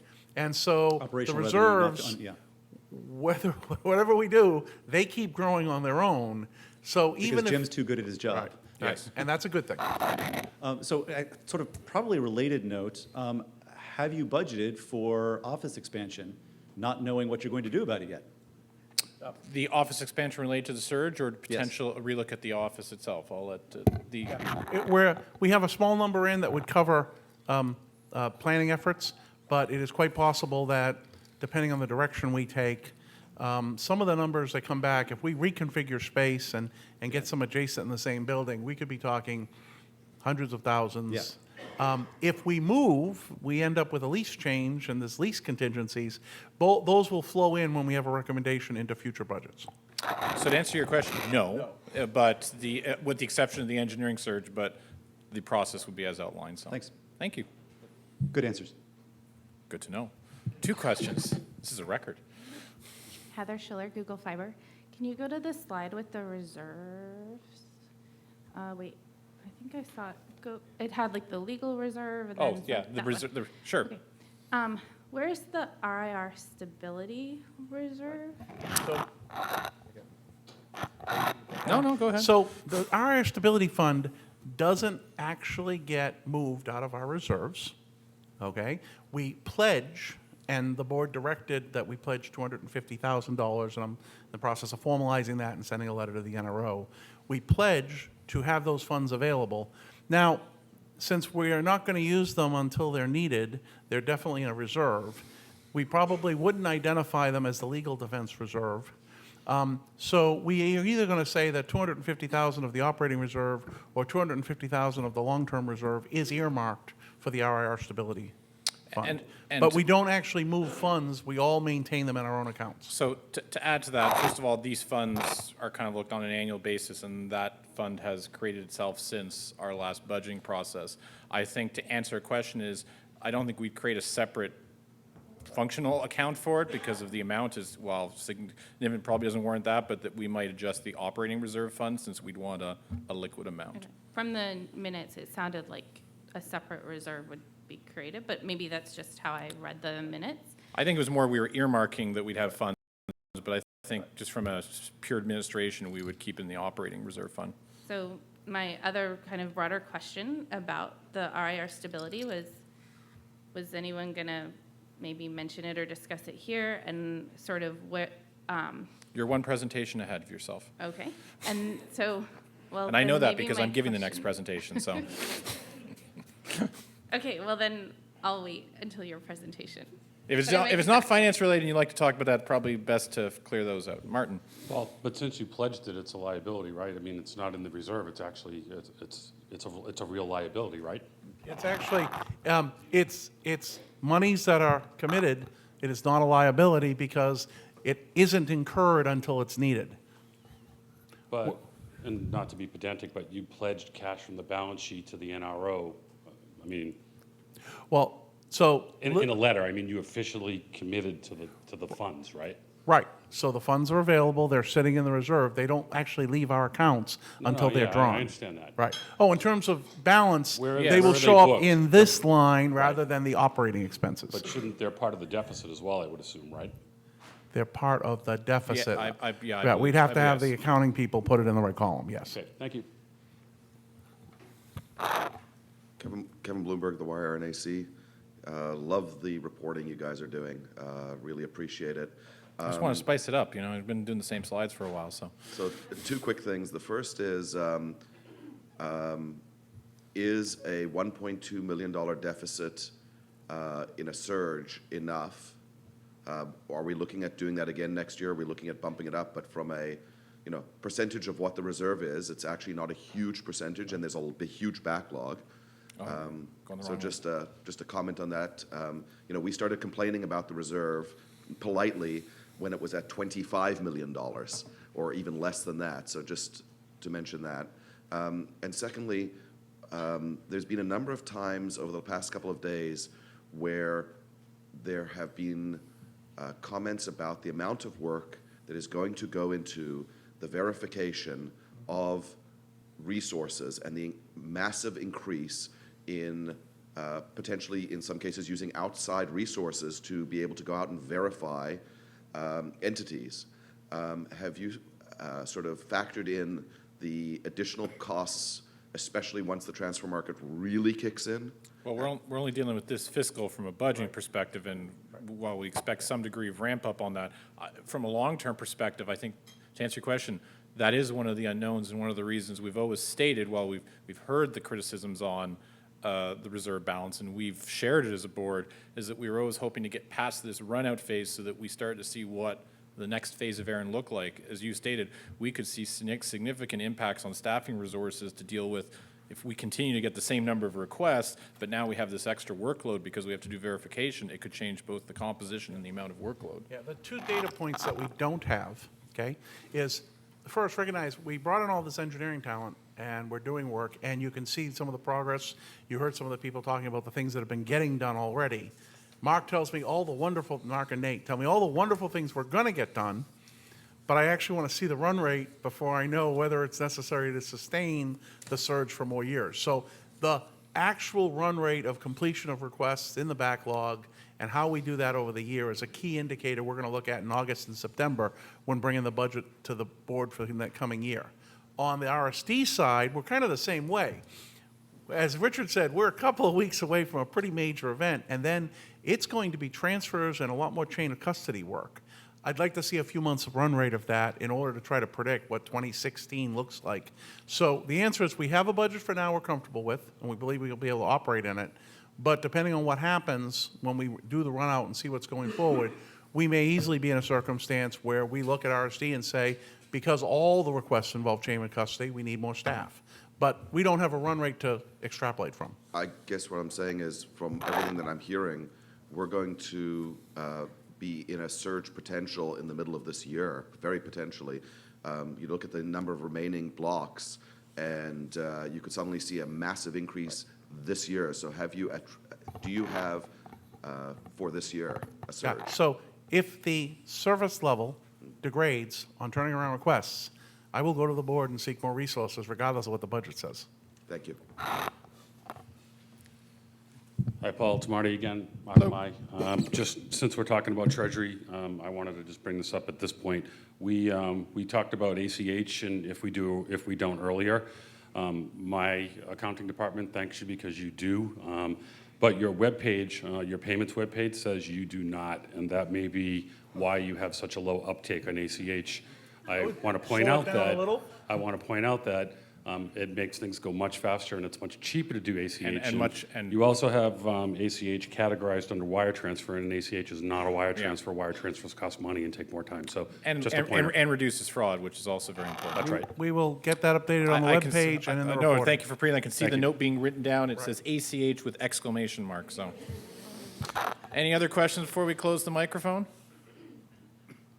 Before I do that, I would just like to say, as always, this is always fun to do because it's made so easy by the fact that all the hard work is done by Val Winkleman, Nate Davis, and John. So thank you to those three that really do a great job making my life super easy. So thank you. However, I'm not going to sit down, and I'll just do a dance as we switch because, unfortunately, Vint cannot be here today as he had to travel out on some business. So I will be giving the Board of Directors report in just mere moments. I'll start by saying, as we wait for the slides, that the board has thanked over the last few months. I just think it's good to say that we recognize and congratulate both Oscar and Alan on their appointments to both LACNIC and AFRINIC. So just probably a moment to recognize and wish them the best of luck on behalf of their communities. So since we last saw you at ARIN 34, we have been busy. A lot of it is more some of the administration stuff and some of the stuff that we do see year to year. You know, as we just point out, we've had some good discussions on what we're going to be looking in terms of reserves, and staff have started to do some research in terms of that. We did do the engineering surge, which is a part of the budget. We have done our annual review of the CEO performance, but also done a contract renewal for 2 years. So we're very happy to know that John will be staying with us. So thank you to John for that. We've done the one thing that we have changed that you might want to look at is that we have started to, after feedback from many members, is to change our minutes. So we've tried to add some more details, and more importantly, which I think is quite useful, is while not all, the majority of the documents that are given to us as part of the briefing are there in on the online version, so you can click and actually see the background document. So we'd love to hear feedback if that's useful. It's not. I think that's positive feedback. So obviously, we'd love to hear. It's very new for us, so we'd love to hear feedback now or down the road if you find that information useful, since it's we've appointed, of course, our ASO representative again for the year. We recreated all the committees.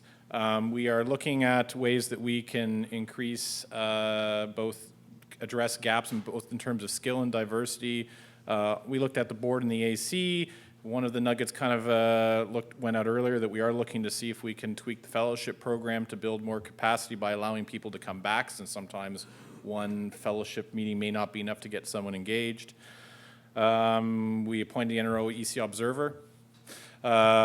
We modified the AC travel policy, which is we now have 2 AC members who are covering the meetings, at least, and we're going to be watching that on an annual basis.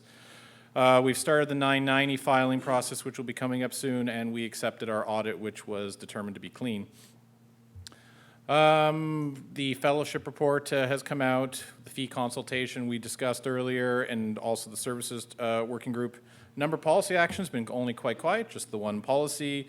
And as mentioned earlier, we discussed and have approved participation in a joint RIR stability fund.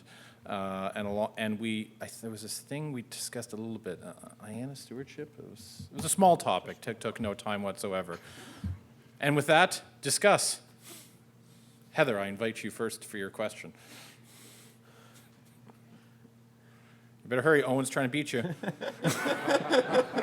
Just go back one slide, because it was Sure. there. So my question was about the joint RIR stability fund. The overall question is, can someone talk more about exactly what that is? And then more specifically, the board minutes indicated that kind of money had been, what was the word you used? It wasn't promised, it was pledged. Earmarked? Pledged. Pledged. But the details of like how anyone was to get the money sort of hadn't been hashed out, and that seemed kind of funny to me. Like, Right. So we will get more information out. It's an NRO EC project. We have been working with the boards off and on since about November of the various RIRs to see if this is something of interest. But we wanted to make sure it was of interest and that RIRs would actually commit to supporting it before we actually could say we're announcing it. Okay. Well, RIPE, I know, made a commitment to it. ARIN just made a commitment. I haven't told the NROEC. I guess I have. Axel, we made a commitment. So I just told the Cat's out of the NROEC. So now that we know there's a couple of RIRs involved, we'll produce some material. The basic thought is that the RIRs would all, each who want to get involved, would pledge a certain amount of funds to have readily available if an RIR suffered an adverse event, an event that they couldn't recover from, and it was something that could be assisted with financial resources or personnel resources, that this would be ready to be drawn down, because we all have a interest in having one complete registry. We don't want to have a fifth of it fall off all of a sudden. It's a modest amount. It would only be for stability, meaning if an RIR was really in a situation that was adverse and permanent, they would need to develop a plan to solve that. We couldn't solve it. But we could keep them running or help them over through an event for enough time for them to do the planning and figure that out. Yeah. We have had cases where we want to be able to know, and it could be an adverse judgment, it could be a case of an organization that ends up with a bad financial event. We wanted to make sure that was there. ARIN has certainly got the reserves necessary. RIPE has already committed. I don't know about the other RIRs. But if we have, it might only be $1 million or $2 million total pledged, standing by, it would provide something we can tell the rest of the world. It's not just each RIR on its own. We have stability net that would also help if an adverse event happened. So we got to wrap this all up and give it to our communication team and get it out there. But we wanted to make sure that there was enough support by the boards before we did that. okay. I Okay. think my concern was more like, it sounded, and it may even sound more so now, like that the amount is kind of arbitrary or nominal, and so, but without knowing what was, so I was sort of looking to say, like, if you didn't have information about what would be needed, how did you come to the decision about how much you needed to set aside? And If you look at the that's run where rate of an RIR, going. $1 million US total available would allow an RIR that somehow, let's say an RIR suffered a gross theft, the bank disappeared and its funds happened to be there or whatever.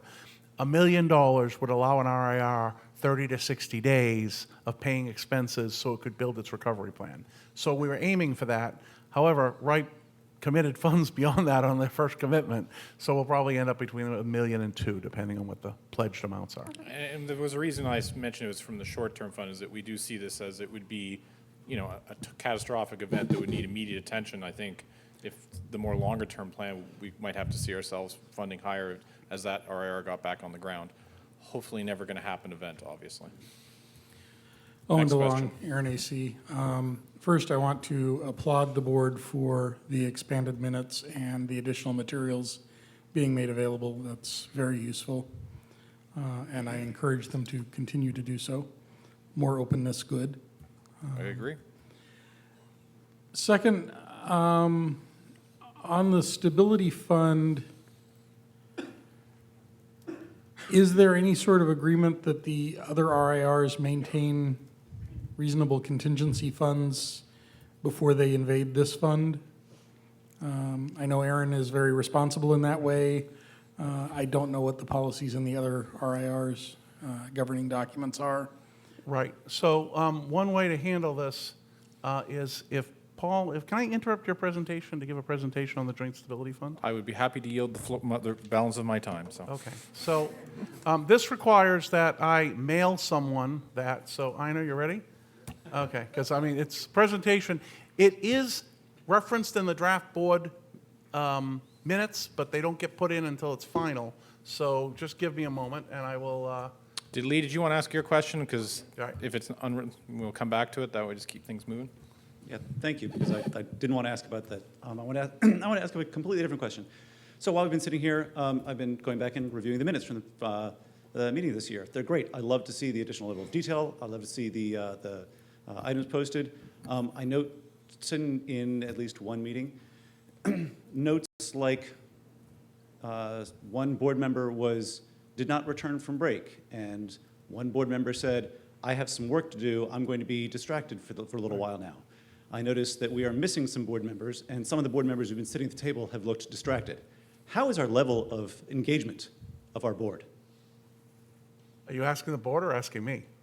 I think I better ask the chair, actually. I think he's in Unfortunately, the charge chair's here. not here. Exactly. Which is not probably helping the argument very much, is it? Yes. So I'm sorry, Mr. Vice Chair. I encourage John to answer too, but I think Paul I think to a certain degree, yes. I know that board members do have to step out from time to time, as I'm sure many here. You're volunteers. You're volunteers, and occasionally things do call, and when you have all-day meetings, you have to step out, and we just like to make sure those are noted. I really think it's actually a good thing that we detail that as opposed to just, discussion occurring and you not knowing who was there and potentially weighing in. So from the terms of board meeting, I think we have high engagement from our board members while they're at the meeting. I love my board. My board members are wonderful. If you Especially actually your look at compensation the, committee members, yes. But as John would, if I could echo John, all that, I encourage you, your board members are at these meetings as well, and if you see them, have reviewed these minutes and see concerns with that, please raise them directly with them. right. If you saw the list of board activities that his presentation started out with, that very long, that was all the stuff that got done. They're remarkably productive. And yes, it is true that they're also remarkably productive in everything else they do and occasionally have to step out or have to be at a speaking engagement. But the level of board engagement is extremely high and they're very productive. And I would obviously, I don't know if, Aaron, you wanted to add anything or? My apologies, by the way, and of course, this is not helping. Unfortunately, a few of our board, I know that Bill Woodcock and Vint had to travel. It was actually on activity for Aaron and are on their way to The Hague to attend a meeting currently, so that unfortunately detained them. So did you want to add anything, Aaron? Or? So you're saying that my perception of distraction is not preventing board members from doing their jobs? Not at all. Okay, thank you. I'm going to give the real quick stability. Okay, so real quick, this is what I briefed the board on stability. Financial stability of the RIR system's a good thing. RIRs are subject to a variety of conditions. The NROEC has suggested funds from healthy RIRs should be made available if necessary, should only be provided when absolutely needed. We all pledge amounts. They remain within the RIR. They would not be moved, but would be ready, would remain on our balance sheet. Funding the RIR may need to occur. In our case, we said our board would need a briefing of why is this being drawn. We need to know what the recovery plan is. We proposed a funding commitment of $250K.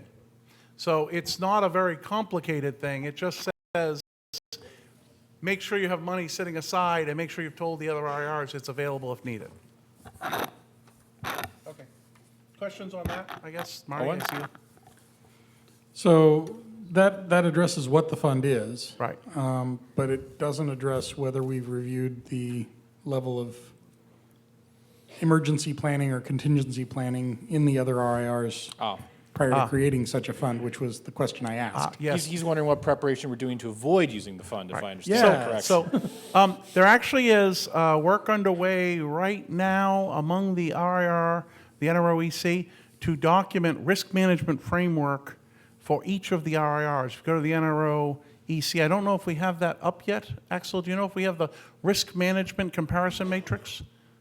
Backups, and no, we're working on that now. Evaluating offsite backups, evaluating personnel recovery, evaluating audit processes, and you'll see that. We have the governance matrix up. We will have a risk management matrix up shortly.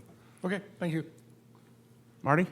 So Paul, just to further elaborate on my question related to this particular topic earlier, are those funds restricted? I'd have to ask the auditors. Okay, could you publish the agreement that you signed somewhere on the web so we can take a look for ourselves? I'm sorry, could you repeat that? Could you publish the agreement that you pledged the money to the NRO somewhere that we can take a look? There is no agreement. The pledge is a statement by the ARIN board. At this That's- point, okay, it's just a so- statement by so the funds board. aren't by- restricted. You just said, okay, we'll give you money if you fail or if somebody fails, but it's Correct. not a hard commitment. It's Correct. basically, you can withdraw that commitment and there's That's nothing. correct. Right, Any of the correct. RIRs So- could So there's change it. no agreement that you're locked into and there's no restricted funds. That's It's just- correct. Okay, thank you. Thank you. But we will ask the auditors just in case the motion they consider impairs the funds in any way. Yeah, for clarity, this was just a sense of, a motion, I think it was a motion that was just occurred, and now the NRO themselves are putting into the logistics of how it would work a bit more detail, so. Any other questions for Paul? Thank you very much for your time. Excellent.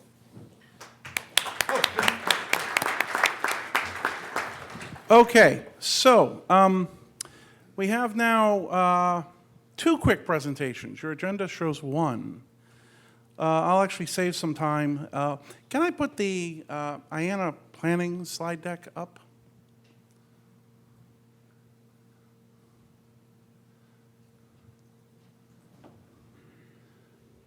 Very good. IANA Stewardship Transition Planning Status. As folks know, we had a CRISP team update. CRISP is the team that has been doing the coordination of the community input to the IANA planning effort. They came up with a CRISP plan.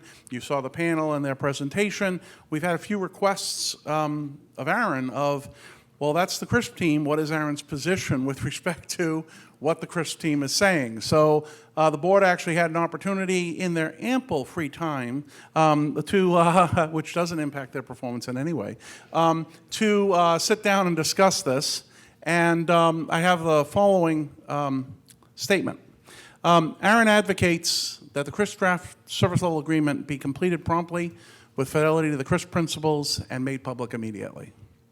We believe any comments or objections to the draft service level agreement or its underlying principles be provided publicly on the CRISP mailing list, whether those comments originate with the RIR organizations themselves, ICANN, or others in the community. We believe the feedback received should be collected by the CRISP team, and CRISP team should facilitate discussion of any proposed changes using an open and transparent process. We reaffirm, in particular, the necessity of CRISP Service Level Agreement Outline Principle 6, which is regards to termination of the contract in the event the IANA numbering services operator fails to perform or cure in accordance with the terms of the SLA.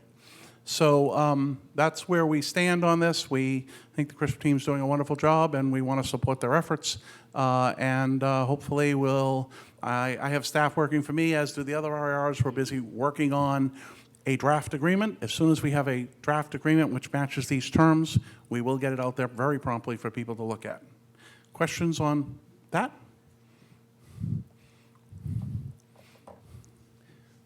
Owen.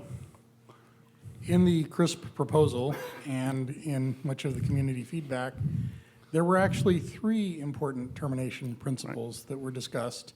Right. I note here that the board called out only one of them. Right. The other two being termination with notice, which I consider useful but not critical, and periodic review of the contract with possible competitive bidding, which I consider vital. Understood.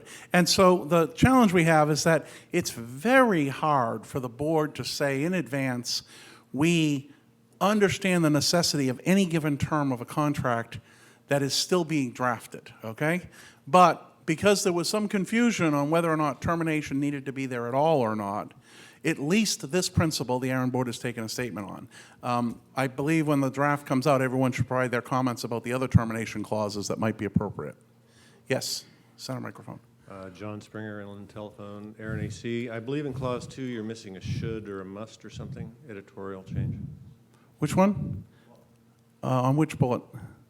Clause 2, ARIN believes that any comments or objections to the draft service level or agreements or its underlying principles should, must, may be provided publicly. Oh, that's a good word. Let's get that in there.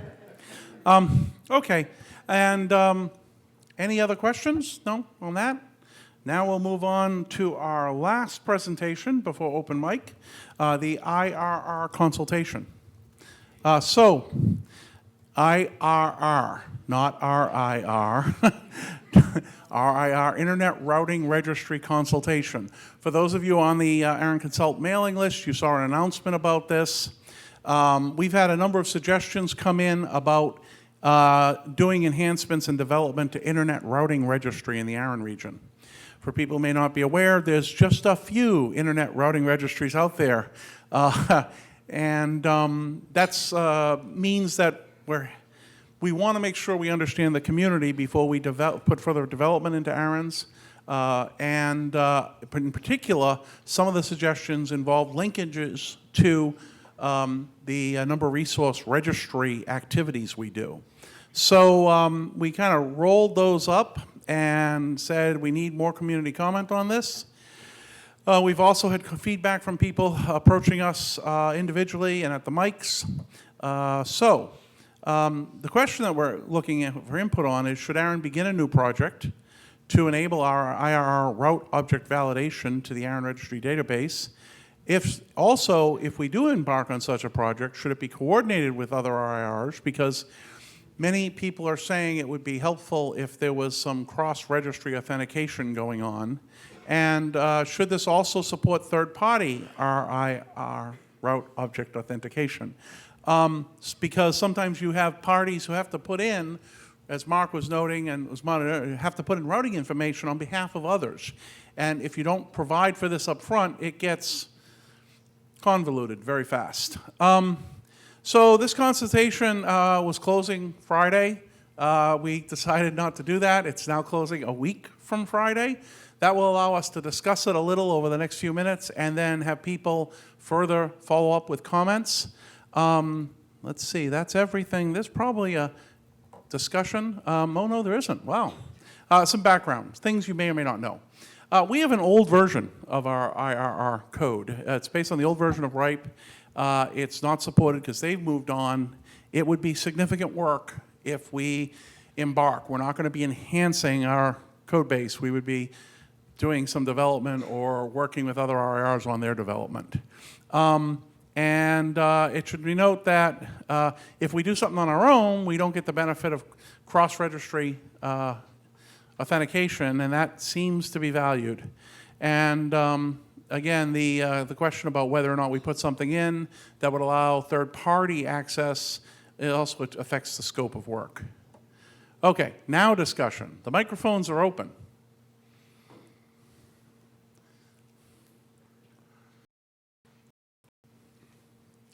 Yes, center mic. Kat Hunter, Comcast, but speaking for myself. First, a suggestion, actually, and I'm actually early because it's the discussion for this. I'm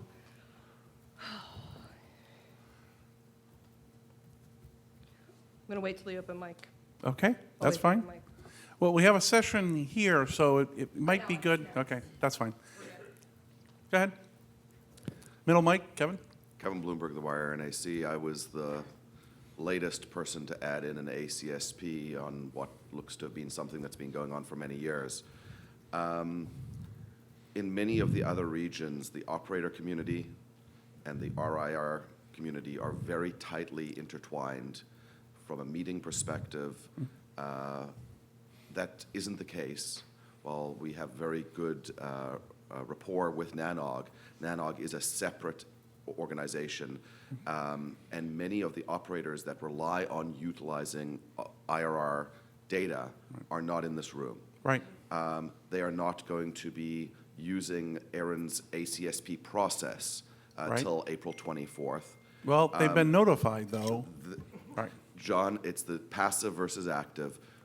My suggestion is we need to go to the NANOGs, we need to push this, we need to understand from them, because when I was at the last NANOG, and the reason for my ACSP was there was some very good presentations on the need for validated IRR data, how critical it was becoming, and there were lots of operators who were very willing to talk there, will not be talking on public forums within ARIN's purview. Okay. So just please go to the operators. Okay, so Kevin, yeah. I'm now going to push back. I'm very receptive to input, but I want to be very clear. they could be talking about IRR data anywhere. If they actually feel that they need IRR data that has linkages to registry data and therefore involves ARIN, and it's important, and they're going to use it, and they're going to set up teams that do it, and they're going to incorporate that in their processes, I would recommend they spend 5 minutes to respond to the ACSP. And I'm very sorry. If they don't, I cannot actually invest ARIN funds. So have we posted this on NANOG Yes. saying that it's, thank you. That was the key point then. We often cross-post these things, but they don't generate a response. And if someone really wants to have something that involves linkages to our data, it behooves them to get involved. I'm very sorry. Thank you. Cat Hunter, Comcast. I'm actually going to bounce off of his point, and I was going to wait for the open discussion for this, but I'd kind of like to recommend as a non-AC board or advisory council member that we get the extra half-day back in the fall. I think it would help get a better communication with the NANOG community. I know I have my own interpretations of it because I was here when that used to be a joint meeting, and there's a very strong disconnect between the NANOG meeting and the ARIN meeting. And if we could get that half day back to even get a couple of people from NANOG, I know there's some people here that are from NANOG, but it would be very useful to have maybe some extra people from NANOG that happen to be in the room from, you know, the previous meeting, so we could ask questions, things like that. Okay. So Can I just- let me respond, and then you can respond. NANOG actually has a program committee that is really easy to get a hold of and talks to people and sets up sessions, okay? If the community believes that we need to have NANOG input on this, I would ask some people who believe that this is important to submit a session to NANOG and have a panel about IRR data and what do you want, and bring the results back. That's fine. You can engage NANOG. You don't have to wait until October, and you don't have to wait for an overlapping meeting. They have sessions and a program committee dying for good tracks, okay? So, I mean, folks, you own this engagement. And so engage with NANOG, engage with other parties if you think it's important, engage with law enforcement, engage with anti-spam. Well, whoever you think needs to get involved, ARIN cannot go do that on your behalf. It really is this community. Kathy? I wanted to add to that. This is Kathy. If you're a NANOG member and you want the meetings to be more intertwined, then the NANOG members need to actually start saying stuff about it to the NANOG board and stuff, because it's only going to happen if it comes from the NANOG community, and right now it's not going to happen. So. Okay, middle mic on the IRR consultation. Sandy Murphy, Parsons. Yep. One of the comments made on the ARIN consult list came from Tony Tauber, and he asked if there are standards that govern this. RIPE has been following, perhaps not precisely, but following a IETF standard 2725 called the Routing Policy System Security something. Truth in Advertising, I'm listed as an author. Truth in Advertising, I contributed this much, a tiny amount. So that's one standard that governs this sort of thing. It doesn't provide for the delegation of authority to someone else. If you go download RADB, Level 3, Savvis, AltDB, whatever, and you look for the string proxy registration in comment fields, you come up with like 35 to 45% of the registered objects are proxy registrations. And that's not a formally, securely delegated thing. It's a big problem, and it's not covered. And so the question that comes up, and this is actually, I'm glad you brought it up, solving that aspect to really make it formally delegated and a good thing would be very worthwhile, but is heavy lifting, okay? Whereas achieving what's been achieved in other regions of just having a validated database and people end up sharing their authentication with whoever needs access is not as much work. And so that's why we really need to understand, if we're going to get involved in this, what's the victory goalposts, Thank you. There is another specification currently under development that uses RPKI-based signatures on RPSL objects in order to provide some authentication, and that's coming from some people in RIPE and some others. Is that a draft right now or RC It's a number? draft. It's a draft. Okay, it's in the CIDR working group? Yes. Okay. Yes, 'Cause it that was could be- presented at the last meeting after a long hiatus due to other duties as assigned, kind of absorbing some people. The third thing that you asked for in the consultation was the ability to support non-RIR-based IRRs. Thank you very much to those Yep. who chose those two Right. different three-letter acronyms. That's even harder, and unless you get into public key sorts of things in order, Who holds the authentication for the non-IRR, for the non-RIR, IRR authentication needs, See, right? you can't even say. Yes. Yeah, that's an even more complicated security story. Right. We have no problem investing to do something here, but we do not want to invest to do something here if the community doesn't want it, or if what the community wants is something that's not understood or beyond what is technically capable. Right. Thanks. Center microphone? Jason Schiller, Google. Jared Mock would like ARIN to have an IRR that is closely coupled to the registry data, and AS sets also working would be good. Okay. That's what Jared wants. Yes. What does Jason want? So if it is closely coupled to the registry data, if when somebody gets issued a prefix or a prefix gets reclaimed or returned, and that is auto-magically reflected in the IRR, that would be a great thing. Okay. I also think it would be a great thing that if only the owners of the objects could manipulate the data in the IRR, that would be a great thing. Okay. In terms of third party, if it's downstream of a prefix that's under your control, maybe you can proxy register it on behalf of your customers, that would be fine. But I think putting in information for a prefix that's not yours from another provider to make things work is a bad idea. And I think mirroring or interoperating with databases that do that is a bad idea. Okay. It would be helpful if you could put that, as well as Jared's remarks, into the consultation in the next few days. Sure. That would be helpful. I ask literally everyone, if you are not the person in your organization who knows about this, there is someone in your organization that has an opinion. Find them. Teach them email. Point them at the consultation and get a comment in, because this is something that, we do not want to ignore the community, but we have reasonable trepidation when some projects are suggested. Okay? Thank you. Thank you. Anyone else want to approach the microphone, talk about any of these questions? Really? Okay, consultation remains open. Please provide comments. Thank you very much. And I now have the open microphone. You want to moderate that?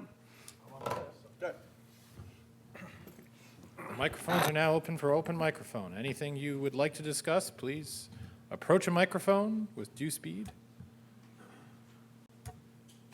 It's a little delay there, but oh geez, it's. We're gonna beat up on I was, everybody now. I was already starting to say, and if there's no questions. No chance. I'm also trying to slow down so as not to. Andrew First Trudgeon, microphone. ISP Canada. We just figured we all come up at once as the fellows and first timers to say thanks, appreciate the program at the fellowship. I know I was overwhelmed with information. I'm sure everybody else was. But I'm glad I was able to be a part of it, and hopefully we'll come to more meetings. Appreciate my mentor, get me started with everybody, let me meet a couple people, and got me some good information right off the bat, so lots of things to take away. Excellent. I would like to echo what the previous speaker just said, that I volunteer for one of the working groups. So I intend on being an active participant in the future. Excellent, thank you very much. Not to belabor the point, but I'll associate myself with the gentleman's comments before me.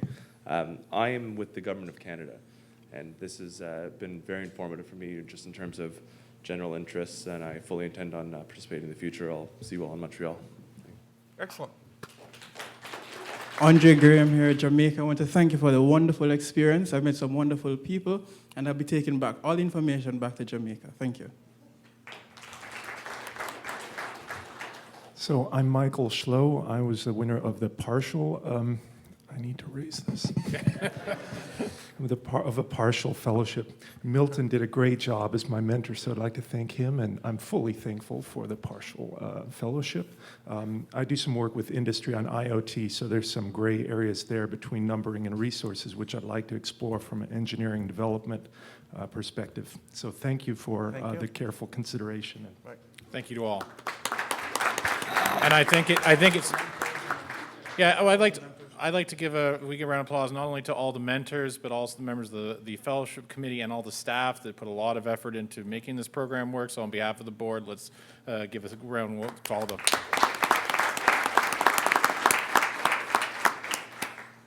Did you want to say? Nope, that's oh, good. Next question. Kat Hunter, Comcast.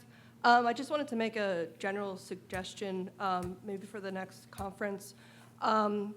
During the policy discussions, I know we did it before and it's kind of been mentioned a little bit in each policy, but some people aren't part of the emailing list. They should be, but some of them aren't, and a lot of the times they only hear the opinions of the people that come to the microphone.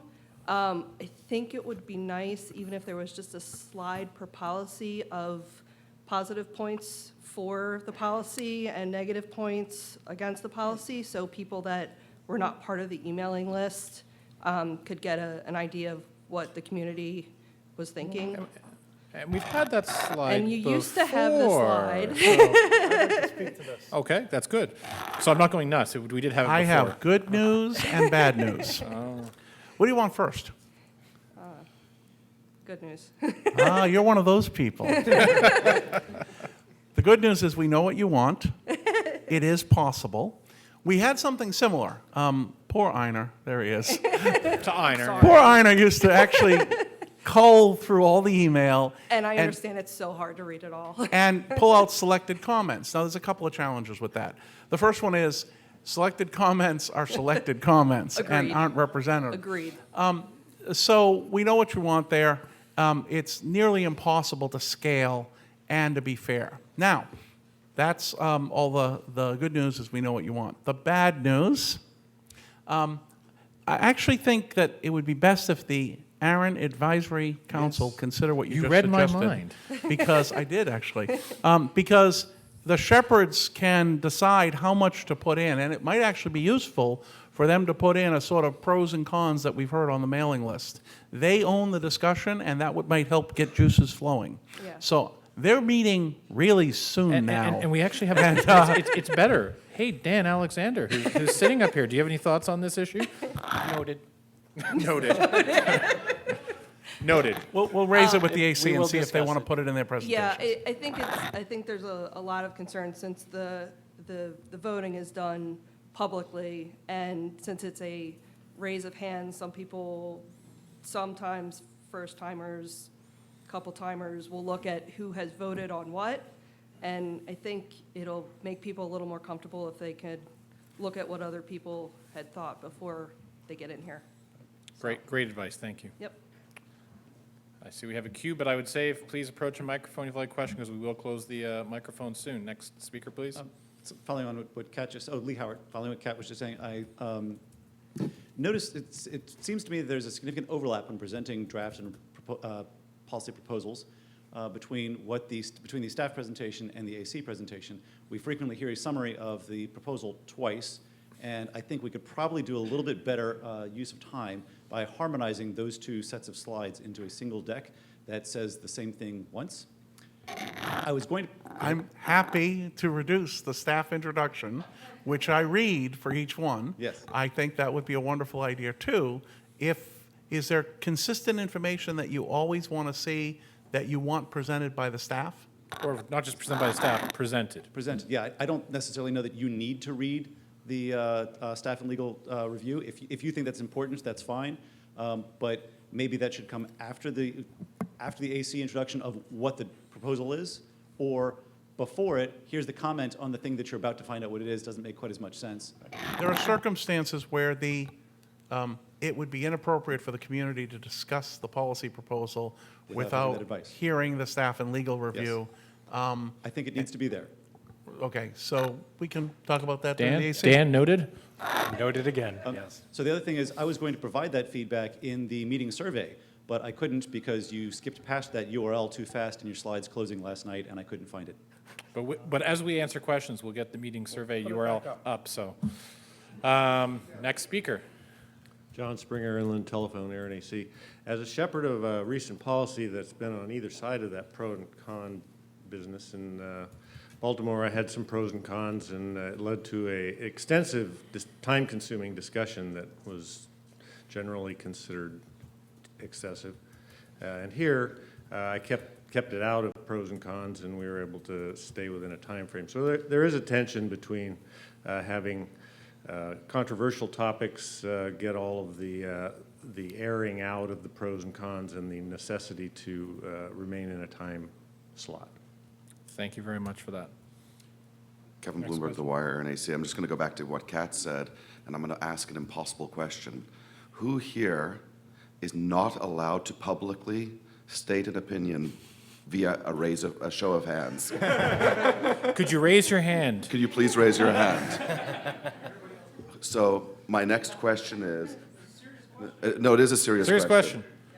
Who here is not publicly Could you raise your allowed- hand if you feel that you could not raise your hand when I call for questions during a policy proposal? You are prohibited for some reason. No. This is just a quick eyeball for your input. We will not be tabulating it. Thank you. My next question then is, who here could report anonymously through a device where they're publicly not showing their opinion but are privately being added to a counter? Such as confer? Such as confer. Well, people don't know about Yes, they industry. did. Well, Some people- only if they didn't listen to But- Paul Wilson's report. i.e., who could anonymously show support or non-support in this room? And would you? Thank you. Thank you. Thank you for the input.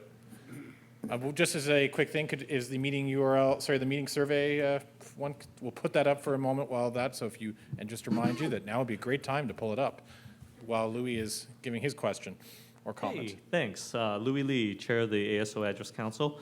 A couple of us had a informal chat with IANA staff, Nyla and Selena, and we thought that it might be a good idea to incorporate a policy experience report either within the IANA report or the NRO Number Council, ASO Address Council presentation for global policies. People like that? Yeah. Okay. Anybody thinks that's a terrible idea? Okay, great. Thank you. And you can win a Parrot Bebop drone for entering this. Can I win? No. Damn. Next question. Owen DeLong, ARIN AC. To follow on to John Springer's comment about tension between airing the pros and cons and staying within a time frame, I understand that we need to keep the discussions from getting completely out of hand, but I think that it is important as a deliberative body that we get as much community feedback on as many of the different aspects of a policy as possible. And so where that tension exists, I think we should err to the greatest extent possible in favor of airing the pros and cons. Thank you. Last call for, you're all too busy entering the survey where you can win a drone. All right, closing the microphones, going once, twice. Kevin, it's your last chance. 3 times. Remote. Close. Thank you very much. That ends the microphone. I'll turn it over to John to end. Excellent session. Okay, one more time, thank our network connectivity sponsor. Folks at WebPass, very nice. and our broadcast, our webcast provided by Google. And our caffeine and cookie suppliers, Fastmetrics, Server Hub, and IPv4 Market. Very good. Okay. Meeting survey. Okay. Fill out your meeting survey you have by April 22nd to be entered into the lottery. So you've got a little bit of time, but not much. Better to do it right now before you leave. Okay. And please recycle your name badge. Recycle these. We use them again. We save them. We don't end up with them in trash cans and all over the environment. Okay. Thank you for being part of ARIN 35, and we will see you at Montreal in October. That closes our meeting.